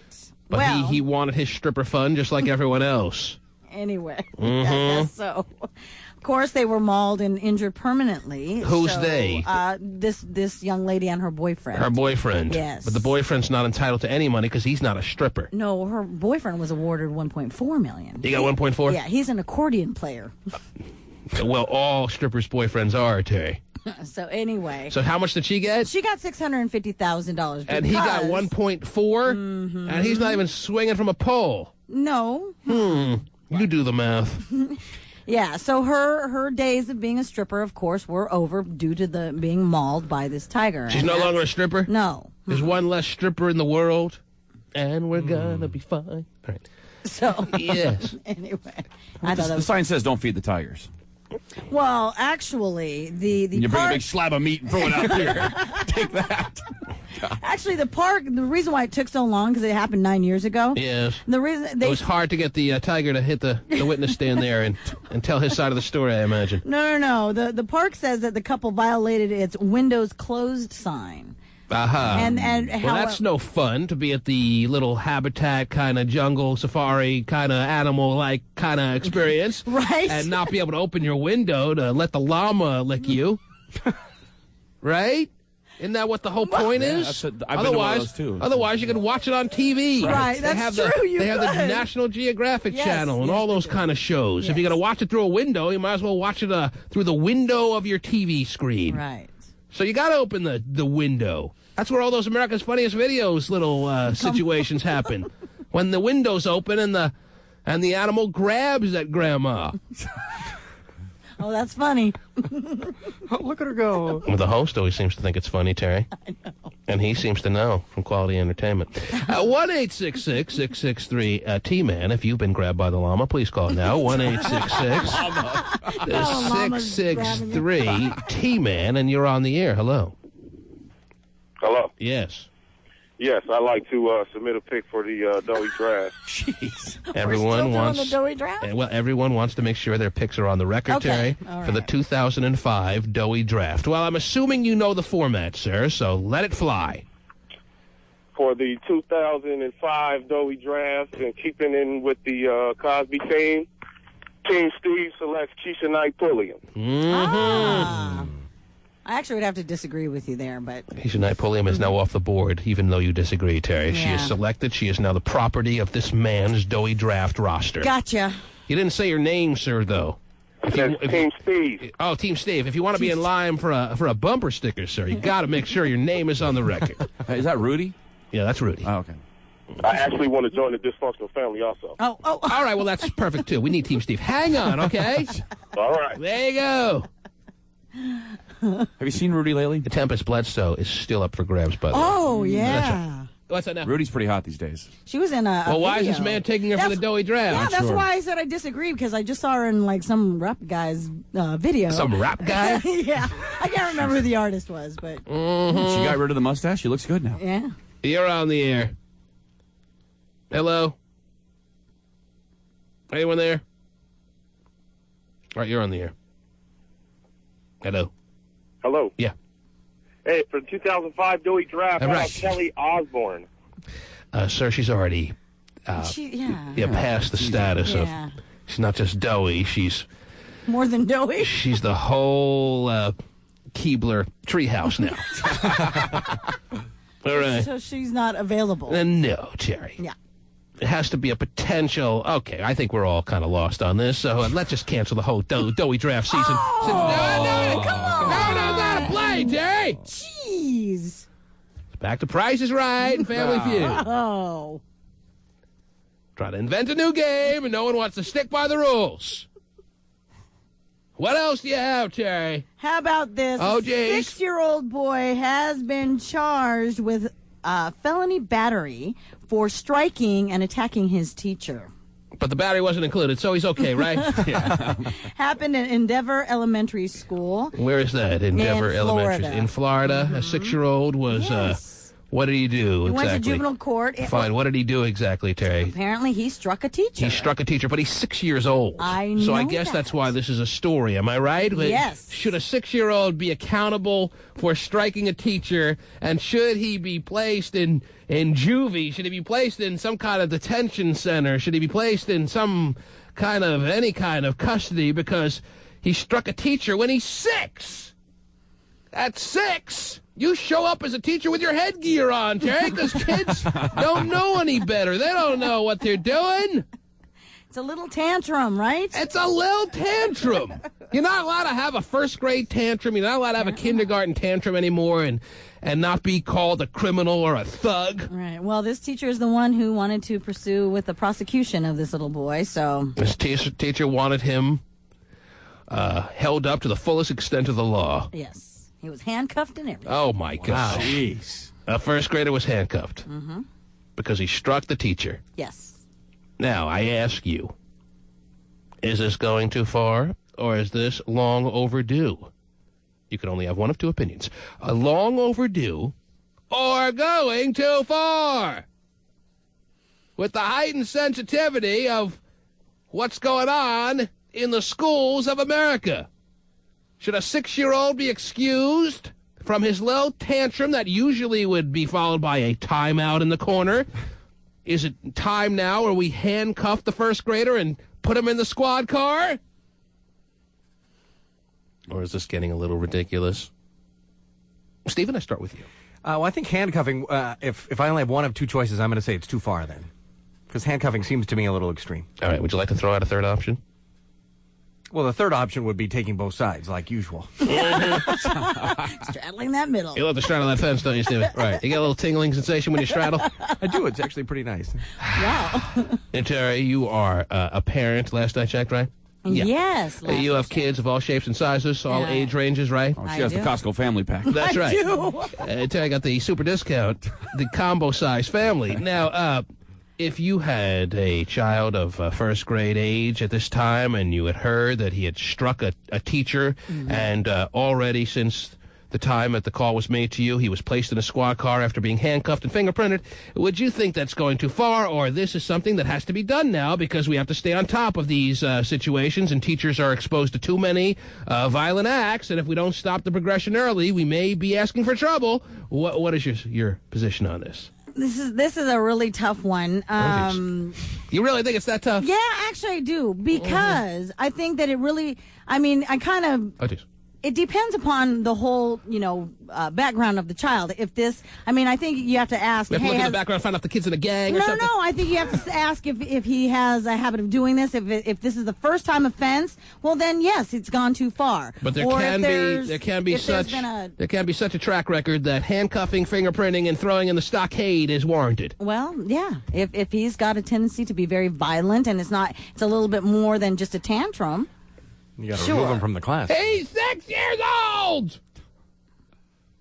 1-866-663 T-Man is the number to call. I don't think handcuffing should be happening to anyone under 9, let's say. All right? And I think that's being generous. Okay. All right. I guess it depends on what he did. If he picks up a sledgehammer and swings it at someone's skull, that's different than a little slap on the arm. If a 6-year-old could pick up a sledgehammer and swing it, I'm impressed. Well, a sledgehammer his size. Yeah, a hammer, okay? One that he can handle. Yeah. Let's go to the phones real quick and see what the people think. You're on the people who count, by the way. You're on the air. Hello. Turn your radio down. Hello? Hello? Yes, go ahead. What's your comment? Yeah, I have a 6-year-old who's in the first grade. Mm-hmm. Can you come up with any scenario by which you would see it justifiable for him to be handcuffed for any act that he may have done? No, none whatsoever. And should a teacher have my child handcuffed, the repercussions that they would suffer from me would be unheard of. Because your 6-year-old is just a baby, right? Yeah, you're traumatizing them and you're introducing them to a lifestyle where you're telling them that, okay, we're going to put handcuffs on you for anything that you do wrong. But the teacher wanted the 6-year-old prosecuted to the fullest extent of the law. Mm-hmm. And like I said, I would proceed in prosecuting my foot to the furthest extent of his ass. Well, this teacher doesn't seem like he or she, I don't know if it's a he or she, Terry, is really suitable for teaching. If they can't handle a 6-year-old's tantrum to the point where they want the cops to come and handcuff and subdue this kid, well, maybe get out of the profession. Mrs. Caney never handcuffed me in the first grade, Terry, and I was pretty bad. I used to punch her right in the bosom. Wow. Not really. But I thought about it, Terry. Many times? Yes. I still do, as a matter of fact. I wonder where she is now. It's a new game, Punch the Bosom. Okay, Hotshot, if you must play. Thank you so much. There's Terry. She's got big targets. No. You can't miss. Can't wait. Bam! Oh, what a shot! There's milk on my head. Oh, jeez! You're on the air. Hello. You've made it. Hello. I want to play Punch the Boozle. Oh, jeez. Hello? First pick in the Punch the Boozle. Yes. You're on, sir. What would you like to say? Real quick, I'm taking some quick thoughts on this situation. I just want people's opinions. I'm thinking they all need to be whipped. All first graders need to be whipped. Wow. Whipped them. Mm-hmm. I mean, can you imagine having somebody like Steven sitting there and just waiting to take off his belt, and you just see that huge belt coming off? I mean, that's intimidation enough. Sir, it sounds like you're ready for the interview. You're ready to become part of the teaching profession. Go for it. You're on the air. Hello. And it was really funny, by the way. Wow. Oh, jeez. Oh. Hello? I liked it. And relevant. Well, that big belt. It's a big belt. Yeah. Yes. That was great in 6th grade. Anyone there? Yes. Go ahead, sir. Yeah. Was this teacher a midget or what? If it was a midget, then maybe you can understand why this is happening. Yeah, the kid might have been picking on someone his own size or something. I mean, a 6-year-old, last I checked, Terry, is what, about 3'2"? Well, and this one, they describe this child as a 60-pound first grader. Oh, 60 pounds! That's pretty normal, right? That's not heavy. No, I think it's pretty normal. 60 pounds packs quite a wallop. Yeah. Got to handcuff him. Got to handcuff him, Terry. Do it now, before it's too late. You're on the air. Hey, I said get those little crack babies out of school. Oh, geez. Wow. That's nice. You're on the air. Actually, by state law, they're all entitled to an education. Oh, jeez. Well, not if they're handcuffed and fingerprinted and booked. Oh, jeez. Yes, you're on. Hello. Giggling one. Hello? Yes. T-Man. Well, by the sound of your giggle, I would never have expected your voice to sound like this. It was quite a tee-hee you had there. I think that if they would have called me before they called the police, I would have put more fear in my child's heart than the police could have ever done, and he would have never did it again. Yeah. But knowing that, your kids probably don't act like that. Oh, they don't. I mean, they have, but by the time I get there, it's all over, and we usually don't have too many repeat situations. You're on the air. Hello. The guillotine not far away today for these 6-year-olds. Hello? Anyone there? I hear you squirming. Squeaky chair. Are you there? Hello? Yes, you're on. Oh, It's you. Go ahead. I was just wanting to comment about the teacher. I have a 5-year-old in kindergarten, and I would be absolutely mortified if somebody put my daughter in the back of a police car for hitting the teacher. Yeah, because when you talk about a 6-year-old, the girls are probably just as strong as the boys today. Probably. So if you're putting a boy in handcuffs, you can very easily put the biggest girl in the class in handcuffs if she were to strike the teacher. Is that where we're going? That girl is big. Is that where you want to go with this? Anyone who strikes a teacher now at 6 years old needs to be put in handcuffs. Well, They should know battery. They should know better. It's considered battery, assault and battery. Well, I volunteer in the school, and I've had to deal with a boy who kicked me in the shins from the cafeteria clear to the principal's office because I had to pick him up and carry him there, and he kicked me bruises from my knee to my ankle. Where? And I mean, and that's far more worse than him. Right, and you probably could have prosecuted him as well, and you probably could have said, you know what, I wanted him arrested on battery charges. But I mean, he's a 6-year-old little boy, and I know he's just having a temper tantrum, and I think that would do far more harm. Well, you're not allowed to have temper tantrums anymore, apparently, unless you want something to go on your record. That's the new way. It's now a precedent that many other teachers can follow in the footsteps of this teacher that has broke ground. 6-year-olds handcuffed and brought to justice for their temper tantrums in first grade. You're on the air. Hello. Hello? Yes. I wanted to say that that's too extreme for 6-year-olds to be handcuffed. And my 5-year-old actually got suspended in kindergarten for hitting his teacher. Suspended, but not handcuffed and brought into justice by the men in blue, right? No, never. Okay, men and women in blue. By the way. Why did he hit the teacher? He was just having a tantrum. That's all. Kindergarten. Yeah. She was asking for it. These precious little kids that, don't do any wrong. Oh, it's okay if you hit the teacher. It's a tantrum. We understand. You can't strike people. Put them in the car. Put them in the car in the handcuffs? Yes, absolutely. But they won't do it again. Well, Hotshot's fiance is a school teacher. Yeah. He doesn't want her struck. Also true. First grade, you want to put in handcuffs and put in a squad car. See you later. I bet everybody else in the school is fearful now, You too. gotta be kidding me. I'm sorry. I think the relevant part of this, and I keep emphasizing it, is first grade. All right? My mom would have walked up and locked him shut for me. Fine. That should not happen. The parent should be called. If a teacher is struck, the parent should come to school and take that child out of school and deal with it as they see fit. But before the parent arrives, the police should not be called to subdue this child in handcuffs. So the kid's not in trouble, and then in 7th grade he does it again and knocks somebody out. Because nothing ever happened the first time. Big deal. And you look back at, if we just put him in handcuffs in first grade, we could have prevented this. That's your answer? Yes. Bull crap. You are so far off on this. It's scary. To start putting first graders in handcuffs and in police cars is so scary to me. And then you blame yourself because at 7th grade they're acting out. At 7th grade, if they're hitting teachers, then you deal with that and you don't hold back on what needs to be done. But putting a temper tantrum 6-year-old in handcuffs and thrown into a squad car is so scary to me that you are usually, man, I can count on you. I'm usually pretty sanity, pretty liberal on this kind of stuff. But for some reason, when you can't be striking teachers, I mean, it's getting out of control. If you slap at someone, that's different. I mean, we don't know what he did. Did he take a bat and swing it at him, or? Well, no. It doesn't give the whole description. Yeah, he took it right off the bat rack and went right up to the teacher and struck. Took the stapler and stapled his face to the wall. Just said he hit the teacher. All right, you know what? Let's just abolish all schools. Every parent is required to teach their own kid. Homeschool. All right, that's the answer. The T-Man. Hey, baby, how are you going to show your family some love for Valentine's Day? Those 3 little words, see?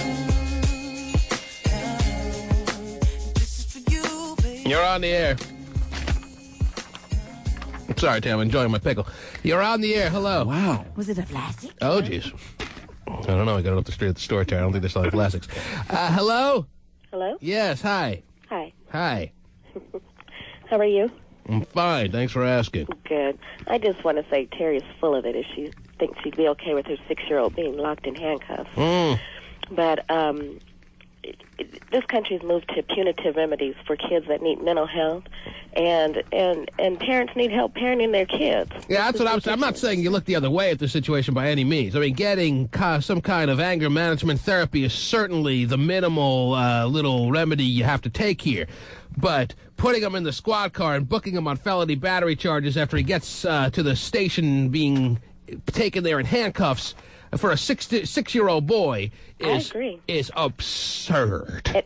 Absurd. Say it I'd like to see I'd like to see one of Terry's kids get locked in handcuffs at 6 and see what she feels about that. Mm-hmm. They know you all too well, Terry. They know that you be screaming bloody murder. Mm-hmm. I got 4 kids, and I'd be screaming my head off myself. So if Terry's saying that that's what she believes, I'd like to see it happen to her. But if Darius punched his teacher, he'd be worse off than what the cops would do to him. Yes, absolutely. Yeah, but you also need to get help for those kids instead of putting them in jail or locking them up. Punitive remedies only makes more problems for kids at a later age. It just makes things worse. And I don't disagree with you there. I even said, I didn't say that, I said it was a tough one to call. I did. He's a tiny little kid, one of the officers was quoted as saying. So apparently 60 pounds may be on the smaller side for a first grader. But I don't think that's necessarily relevant because a kid having a tantrum with adrenaline going can be a situation, and I'm not trying to diminish it based on his size. I'm not saying something shouldn't result as I speculated with anger management therapy immediately, and maybe even keeping the kid out of school for a few days to remind him that this is something you do not do, and then keeping him out of school until he does particular little classes that deal with his anger and tantrum situations. But in handcuffs! Do it old school. You're on the air. They didn't have therapy when we were growing up. Hello. They just beat you down with a stick. What's old school? Old school is not handcuffs, Stephen. This is new. Right or wrong? Well, no, I was thinking old school is like punishing the kids, actually, instead of... You're on the air. Instead of the Ritalin suppository and go play Xbox. Yeah, wow! Good suppository never hurts anyone. Here's some therapy. Have a nice day. I think we have a police officer on the line right now. You there? Yes, I'm there. All right, go ahead, dude. Yes, it's really frustrating. I see it all the time when I'm going through a mall or something like that. Parents will bring their kids up to me and say, "Hey, you better eat your vegetables, or we're going to call the police and they're going to arrest you." Or, the police are not the be-all, solve-all for kids' problems. And what parents need to understand is, kids should learn from an early age that police are bad, right? You want them to come to you if there's any issues that they need to be dealt with, and when they're given lines like that, they may think of you as people to stay away from too much. Absolutely. I understand. When a kid witnesses something and they need to report it, a lot of the times they'll think, well, I can't report it because the police might think it's my fault, or you want kids not to fear you. You want them to feel like they can come up to you, and if a whole classroom sees one of their schoolmates getting arrested, they're going to be thinking twice, before they approach a police officer for something, because they're thinking, wow, my classmate got arrested. I wonder if that's going to happen to me. So what you're saying, sir, if I may paraphrase, is a T-Man won. Rest of everyone here in the studio, nothing. Okay, the burning bush has spoken. Don't fuck with the burning bush. You can use his argument the other way too. Yeah, though. you can. How's that? Well, I mean, the kids may see it and go, oh, boy, I better not hit my teacher, or I better not misbehave, or I'm going to be in trouble. And I don't want trouble. If that's the only resort that you have to teach a kid from misbehaving, we're in a lot of trouble here. To show the first graders at 6 years old that little Johnny just got handcuffed, taken by the shirt and thrown into a squad car, then I'm worried. What else is going on, Terry? I think we've talked about this more than enough. I don't want to turn this into Crossfire, please. Okay. What else? You How have any about stripper this? stories again? No good stripper stories. But I can tell you that your buttocks... Let's get back to the doughy draft. All these lines are taken up by people that want to comment on the 6-year-old. What's that now? But your buttock shape can tell you a lot about your sexuality and your temper. Oh, jeez. So, what about the 6-year-old? What kind of ass does he have, Terry? Oh, no. What about Steven's marshmallow fluff ass? Well, if it's got any hair on it, he's kind and agreeable. Ew. Oh. You got a hairy ass, Steven? Ew, that's disgusting. Wow. Why don't you tell us? I would have never hired you. I wouldn't say That's full wrong. hair. It's not a full head of hair, but A man with a nice muscular Steven, rear. if you're side parting it, Steven, that's too much. Yeah, if you have to shave your eyeball, something tells me it's a little hairy down there. The fact that, yes, you have facial hair that goes up to your eyeballs, and this is no exaggeration. Steven's beard, for whatever reason, doesn't stop at the mid-cheek level like a normal male, and some females. It goes beyond that, Terry, to his lower eyelids and then his eyeballs. Yeah, if you grew up full beard, you'd look like a scuba diver. He's got stubble. The hair on my balls, on my eyeballs. Whoa, dude. Jeez. Yeah, right there, Steven, you need to collect yourself. Whoa. I know having it exposed that you have stubble on your pupils is tough to accept, but get yourself together. It's not appropriate. Cuff him. Yeah. If we would have cuffed Steven in the first grade, he wouldn't be acting out like this. I know. Okay, you wanted to make a comment. Now get yourself together. Okay. Say what you need to say about your balls. It's fine. Go ahead. Never mind. It's past its moment. Can't all be winners, huh? I wish they could. Jeez. All right, so what other ass examples do you have, Terry? Oh, I was going to tell you, a man with a nice, muscular rear is considered to be strong, persistent, and a marathon man in bed. I wonder where they get this idea from. Muscular ass may mean he's strong, Terry. Yeah. He's got the bulging gluteus maximus muscles. He may be a little bit fit. Just a hunch you got? A woman with a cute, small, round rear is sexually active, however, Yes, she materialistic and unkind. Yeah, perfect. That's the way I love him. Mm-hmm. Unkind, sexual fiends. There you go. Women with saggy, square behinds are very kind and make good mothers. Okay, this is a little ridiculous, don't you think, Terry? What? To stereotype people based on their asses. Okay. Soon you're going to start stereotyping on race and religion and creed. And that wouldn't be nice or fair. No. What kind of ass do you think you have there, Terry? Oh, jeez, I don't even want to know. What does it say about saggy ass aside? Not to personalize I just anything told here. you. Oh. A woman with saggy, square buttocks. Well, saggy and square don't seem to go hand in hand as far as I'm concerned. A saggy ass is a triangular type ass with the point going towards, I don't know, the bottom, top or bottom, either one. It's like to have a diaper on. Right. It's full. That's It full. needs to be changed. Nope, just my ass. Let me see those asses, Terry. No, it's just my ass. Ridiculous story. Hey, now. Where you get these things from. People with a larger left cheek than a right cheek tend to get married earlier. Old maids out there going, damn it, I knew it. People with a larger right cheek as opposed to left cheek may face a serious life problem. People who know that may have problems too, by the way. I didn't know which cheek is bigger. Men with a larger right ass cheek as opposed to larger left ass cheek have difficulty in their careers. This is the most ridiculous story in the history of this program that you ever brought to our attention, I sir. just thought it was kind of, you know. Now, what if you're a cute, chubby bottom? Oh, jeez. What is that? You live in an apartment by yourself? Bipolar. And have no fun on the weekends. Someone who may have a asymmetric... Oh, this is ridiculous. Wrinkles on the ass. Oh. Show selfishness and greed. Really? Because you're keeping that ass all to yourself, and everyone wants to play with it.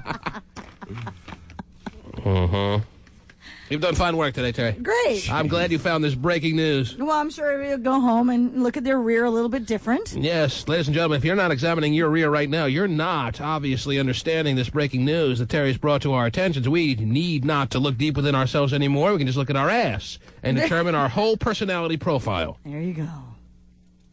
Your buttock shape tells you about your sexuality and personality. Mm-hmm. Is there one that says if you're big and white with pimples on it, you'll be a millionaire in 10 days? No, that's not on there? I think you have to wait 11, Hutch. Okay, good. The T-Man. Now, More non-stop music than ever before. On Q. That's right. Q93. For the same amount you spend on... Yes. And no, never. It's the same thing we say to the Hot Patrollers, right? That's right. And they always seem to agree. Now, look who's in the back of the studio, Terry, acting all casual. It's Vinnie the Pooh.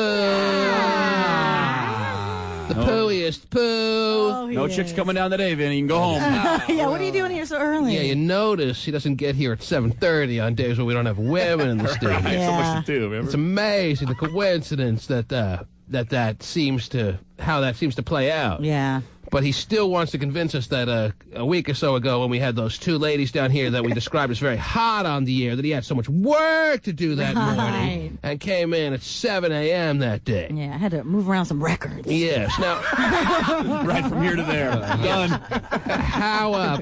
How is your social life going there, Vincent? I know that you have that girlfriend, that little Spanish girl you've been dating, right? Yes. She's what? Hey, she's half Puerto Rican. Yeah, Puerto Rican. And half, what? Caucasian. Oh. Yes. Let's all think about that for a given silent moment here. Okay. And how old is she? She's 20. What? 20. What?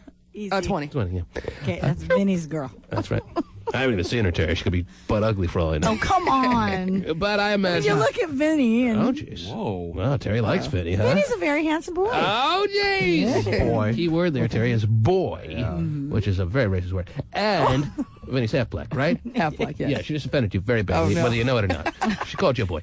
Now, Vinny, yes, do you realize Terry Free has always had a fascination with younger men? Now, you're 20 years old, right? Yes, I am.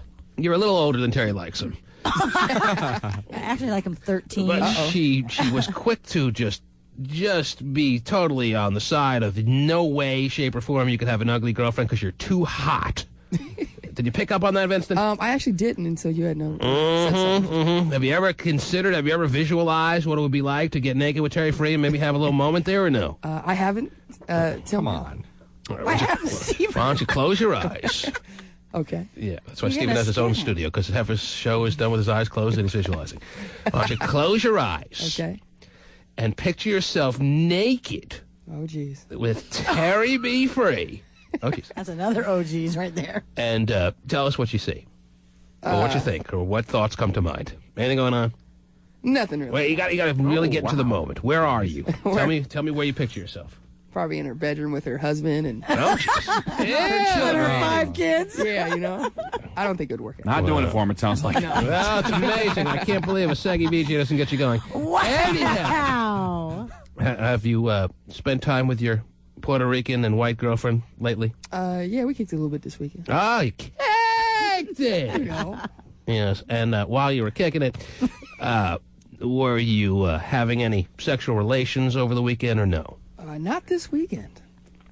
Honestly, no, not this weekend. Oh, honestly? Seriously, because you're gonna be like, well, why were you kicking it and not making it happen? Why would that happen? Why not hitting it? Oh, geez. Oh no! After kicking it, Steve wants to know. Yeah. No, Steve was picking up on the lingo, and he wants to know why you were kicking it. Why weren't you hitting it? You just went, shopping yesterday, and just didn't really. You shop with her?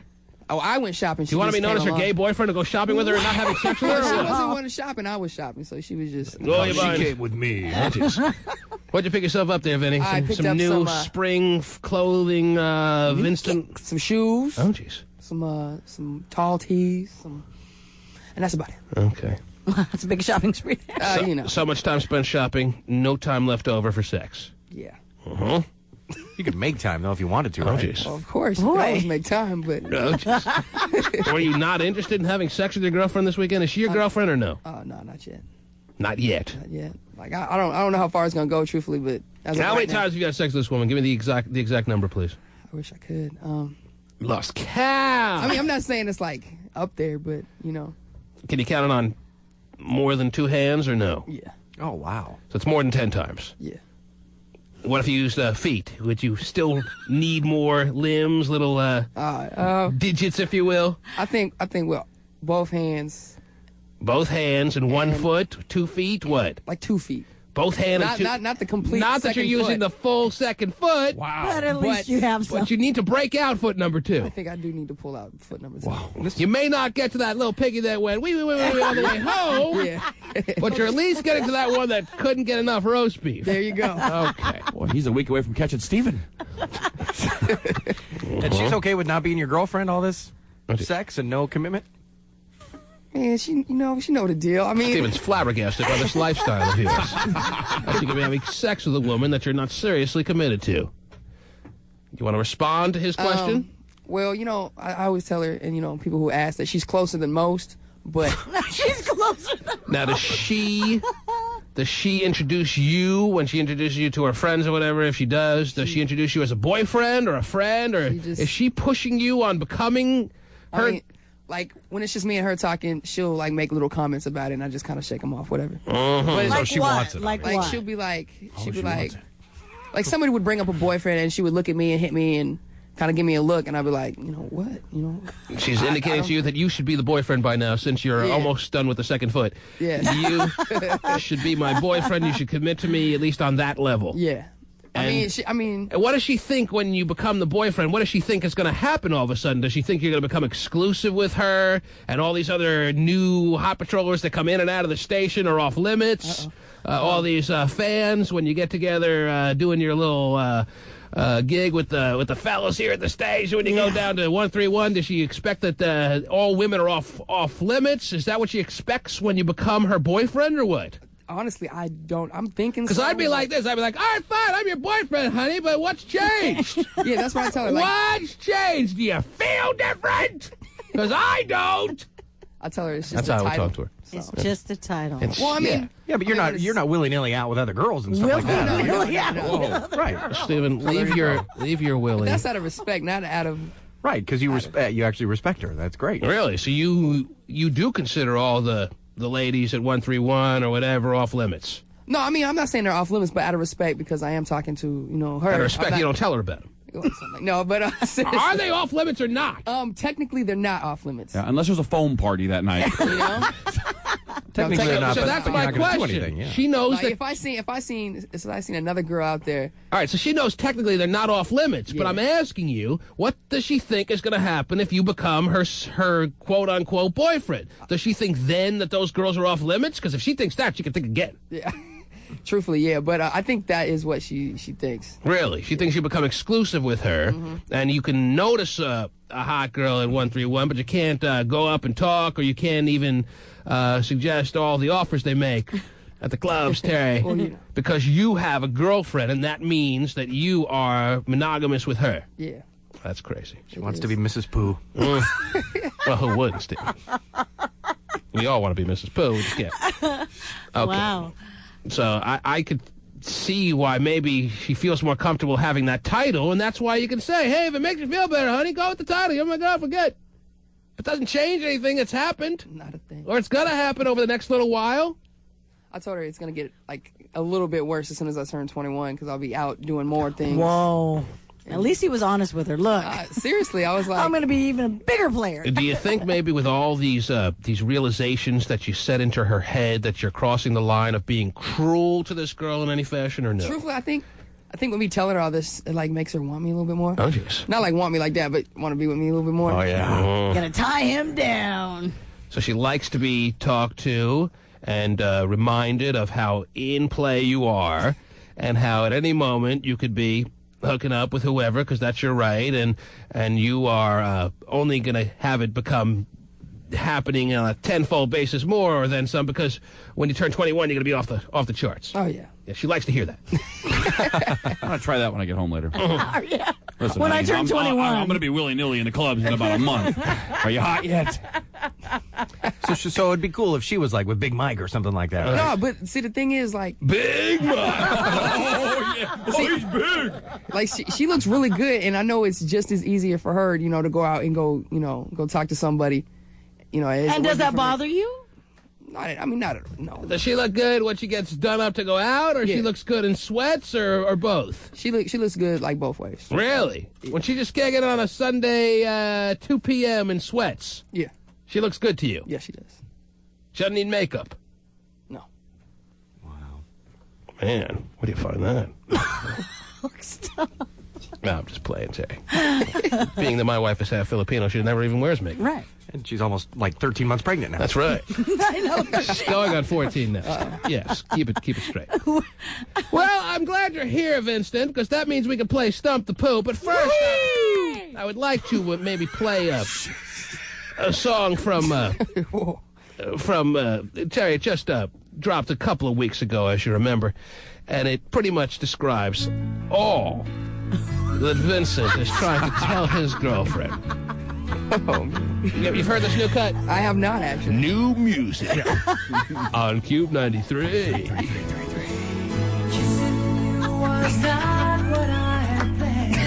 It wasn't, Vincent? I can't believe there's lyrics like this. Come on, Vinny. Vinny, yeah. Sing along. Come on, don't pretend like you don't know the words. Yeah. I really wish I was prepared. Don't know. Well, then listen carefully. All right. That's right! Well, not quite.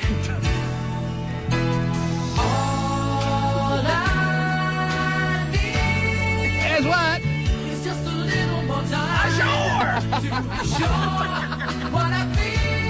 All right, stop the music right there. Is it all in my mind? Okay, Vinny, why don't you recap for us what has been discussed so far by Jacques Wagner? No, it's Wagner. Yeah. It's a soft V sound. Jacques Wagner has expressed a point of view that maybe crystallizes your thoughts eloquently, and why don't you recap for us what you have heard and would like to echo the sentiments of Jacques. Go ahead. It seems like Mr. Jacques needs more time. Mm-hmm. That's all he needs. Yes. To be sure. Of what, Vincent? Of needing more time. No.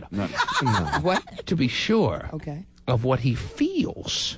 To make sure it's not all in his mind. Yes. Because it seems so hard to believe that she's all he needs. Are you getting it now? I am getting it. Okay, why don't you sing along with Jacques for the second verse? Okay. I just know that I one went back part. to the beginning. Oh, it did? Oh, jeez. That's fine. Sucks. Yeah, we got to hear Hear this lame-ass song again? All right. Vincent? Yes, sir. First verse, same as the first. Kissing you. It's so funny, man. That means hitting it by today's terms. Yeah. Right. It's not what I had planned. It's not where I stand. Oh, jeez. I need to get the lyrics to this song. Mm-hmm. You weren't looking for true love, were you? No. But now she's looking at you with that stare that women give. All right. Let's hear the chorus, Jacques.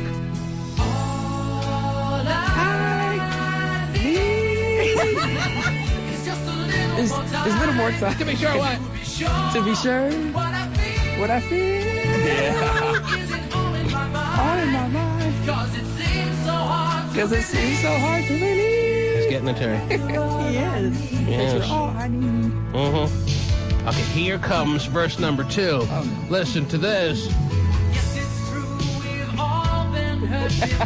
Have you been heard, Vincent? I have. Oh, geez. Doesn't matter, though, really. It doesn't matter at this point in your life. No. No! Not at all. Are you taking a chance with this Puerto Rican woman? Not right now. Notice. Then what? He's just hitting it. Listen to those steel drums, Terry. We're on the Caribbean. Got that little Jamaican flair, doesn't it? Yeah, a little bit. That's why I'm topless. Oh, is that why? What about all the other days? Oh, boy. All right, now here's where Jacques Wagner throws everybody off.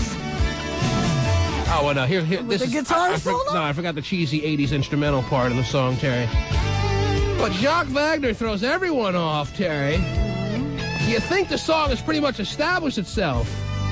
Oh, okay, first he reminds us of the chorus. Which I'd like you to sing at this point, Vinny. Just a little more time. That's right. To be sure what I feel. Yeah! Is it in my head? It's right in your pitch. To believe. You think the song has established itself? Then he hits you with this little stanza. Oh, jeez. Watch out. Steel drum. Casio, I think. A.K.A. the steel drum.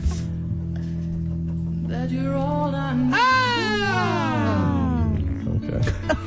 Translated for Vinny, back that ass up. Oh, geez. So the sweat drops down your balls. Oh, yeah. That's what he was trying to say, but wasn't able to at this point. When did the song come out? In the 70s? Yeah. In the 80s? Who knows? Too soon. 85, 84? 85? Really? Or 84, yeah. Yeah. Maybe. Anyhow, Vinny, why don't you tell us what you learned from that song, please, and what you would like to relay to this woman you're kind of seeing. Go ahead. That I need more time. Right. To figure out what I feel Sure. inside Yes. is in my mind. Mm-hmm. And that's about it. But that's a crock. You already know. You're just playing the girl. I just. What? Stephen has a song he would like to respond with. Oh, wow. Let's give Stephen his search time to find a rebuttal song on behalf of Vincent's girl that he's kind of seeing. Oh, wow. Not even getting a break. Searching through the archives. No break Stephen, for you. You seem to want to attack Vincent. Yeah. So why don't you, based on what you heard him trying to say to this woman on her behalf, respond? Let's see. This is going to feel like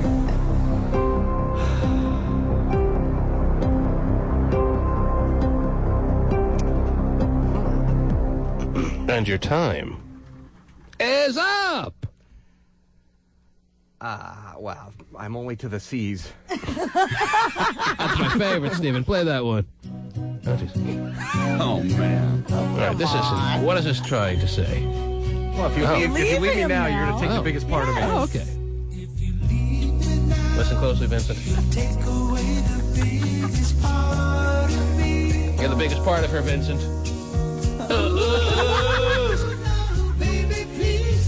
Are you listening to her thoughts? I am paying attention. Stephen is speaking for her.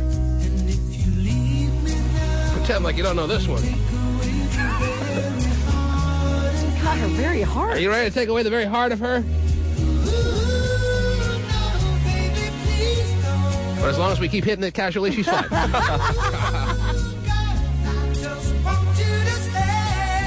That's not too hard, right? Of course not. Okay. He agrees, Stephen. Okay, well. Stephen, by the way, this song means move, bitch, get out the way. I think.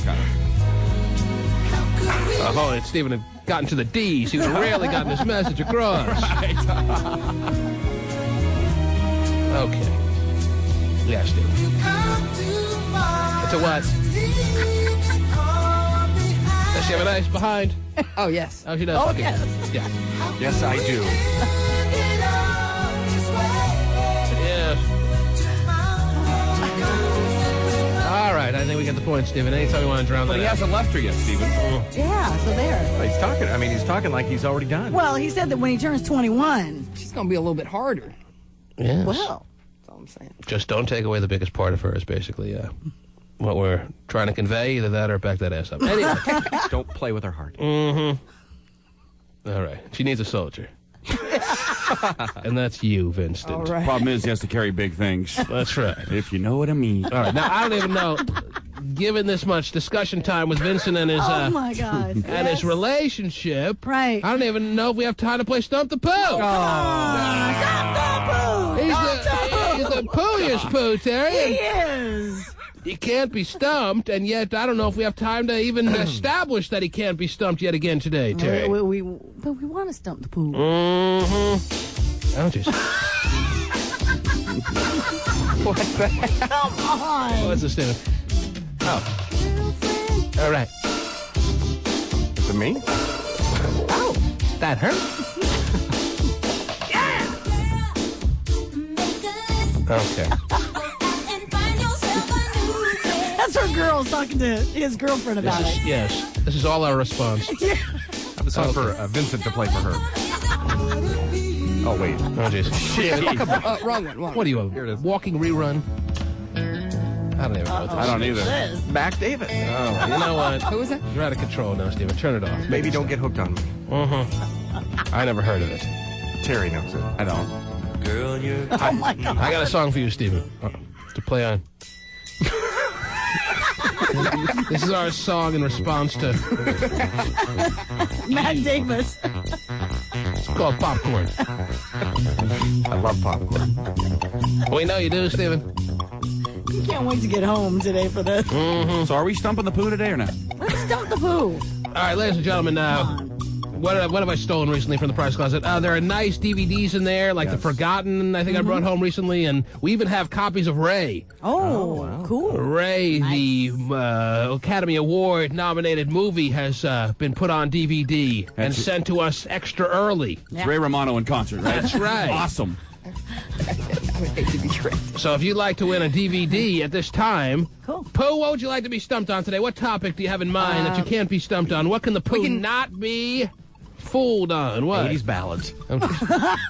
We can do In the mic, newer movies again. We could do Simpsons trivia. All right, well, why don't we save it for tomorrow? No. Let's take one. One. Yeah, one turns into 20. You're on the air. Hello? Hello? Yes. What are we doing now? What do you want to do? It's up to you. Well, I had a comment for Vincent, but you guys are playing a game now. All right, well, no, there are no games when you have a serious comment. Go ahead.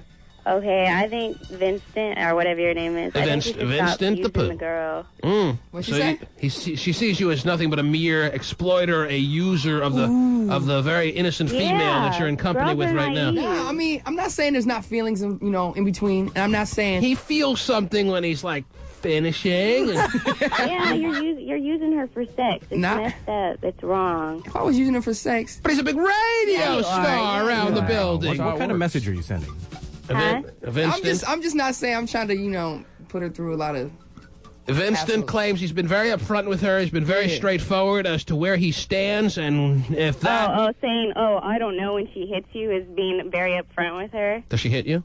No. Like when someone will make a comment about a boyfriend, and she hits you, and you're like, what? I mean, it's like a playing hit, I mean, we're just playing. It's like one of those little love taps. You know that she wants you to be her boyfriend, and you don't want to be her boyfriend. If that was the case, she'd be more serious about it. Like, she wouldn't turn into a big what's the joke. point? What's going to happen? That's my wonder. What does she think is going to all of a sudden start to happen when she is told, okay, fine, I'm the boyfriend. Now what? Well, now she knows that he's not out screwing everybody. Bull but crap! But he told her, too. Look, why, if he's the boyfriend? I'm sorry to interrupt, Terry. You're right.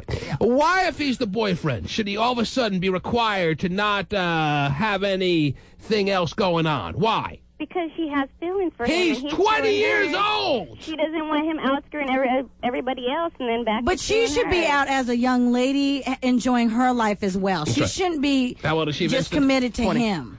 And you spell your name V-I-N-S-T. Okay, so everybody should be a hoe now, right? No, I'm not. Hey, you can go out and 20, have sure! friends. Absolutely be a hoe. If I was a girl, I'd be the biggest whore in the world. why But can't she's you just seriously go- into him, then he's leading on, I believe.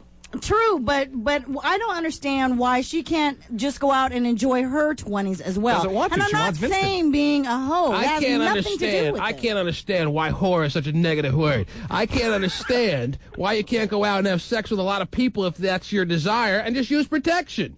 Why? What's the big deal? It may not be her desire, though. Well, then it's his, obviously. He wants to then she keep his needs to move options on. open. And he already told her, look, at 21, I'm going to be, going to the clubs a little bit more and having a good time. She's one of these typical women these days, Terry, that are getting too serious before their time. Happens way too often these days. At 19, you already want to act like a married woman.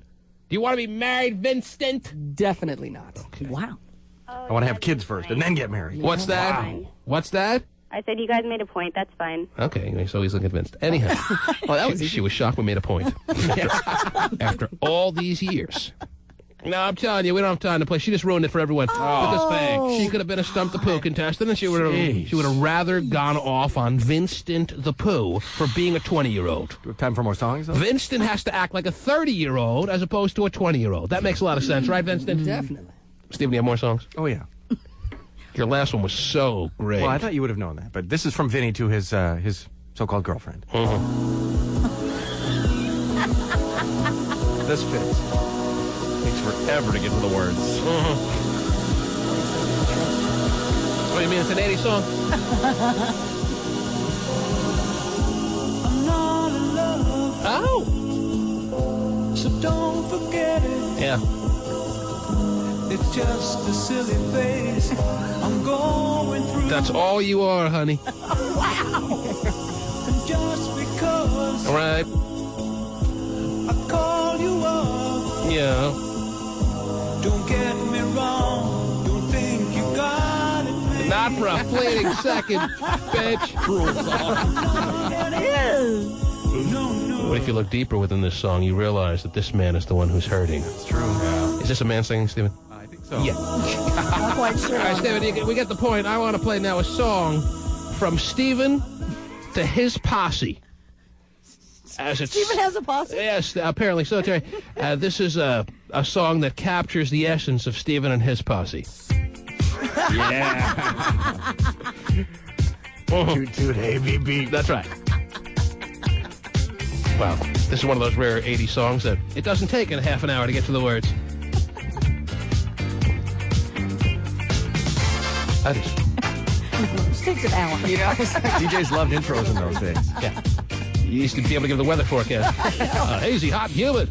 And I'm glad we're sweating out together here on IQ, on 90, 3. Oh, just tricked me too. Well, let me go back over that weather again. I said hazy. I said hot. And did I mention humid? Well, you know you want us to. That's right. Comes cranking out of the cabin when they're up there. Right. Now, this is music. The T-Man. The $1 bill game.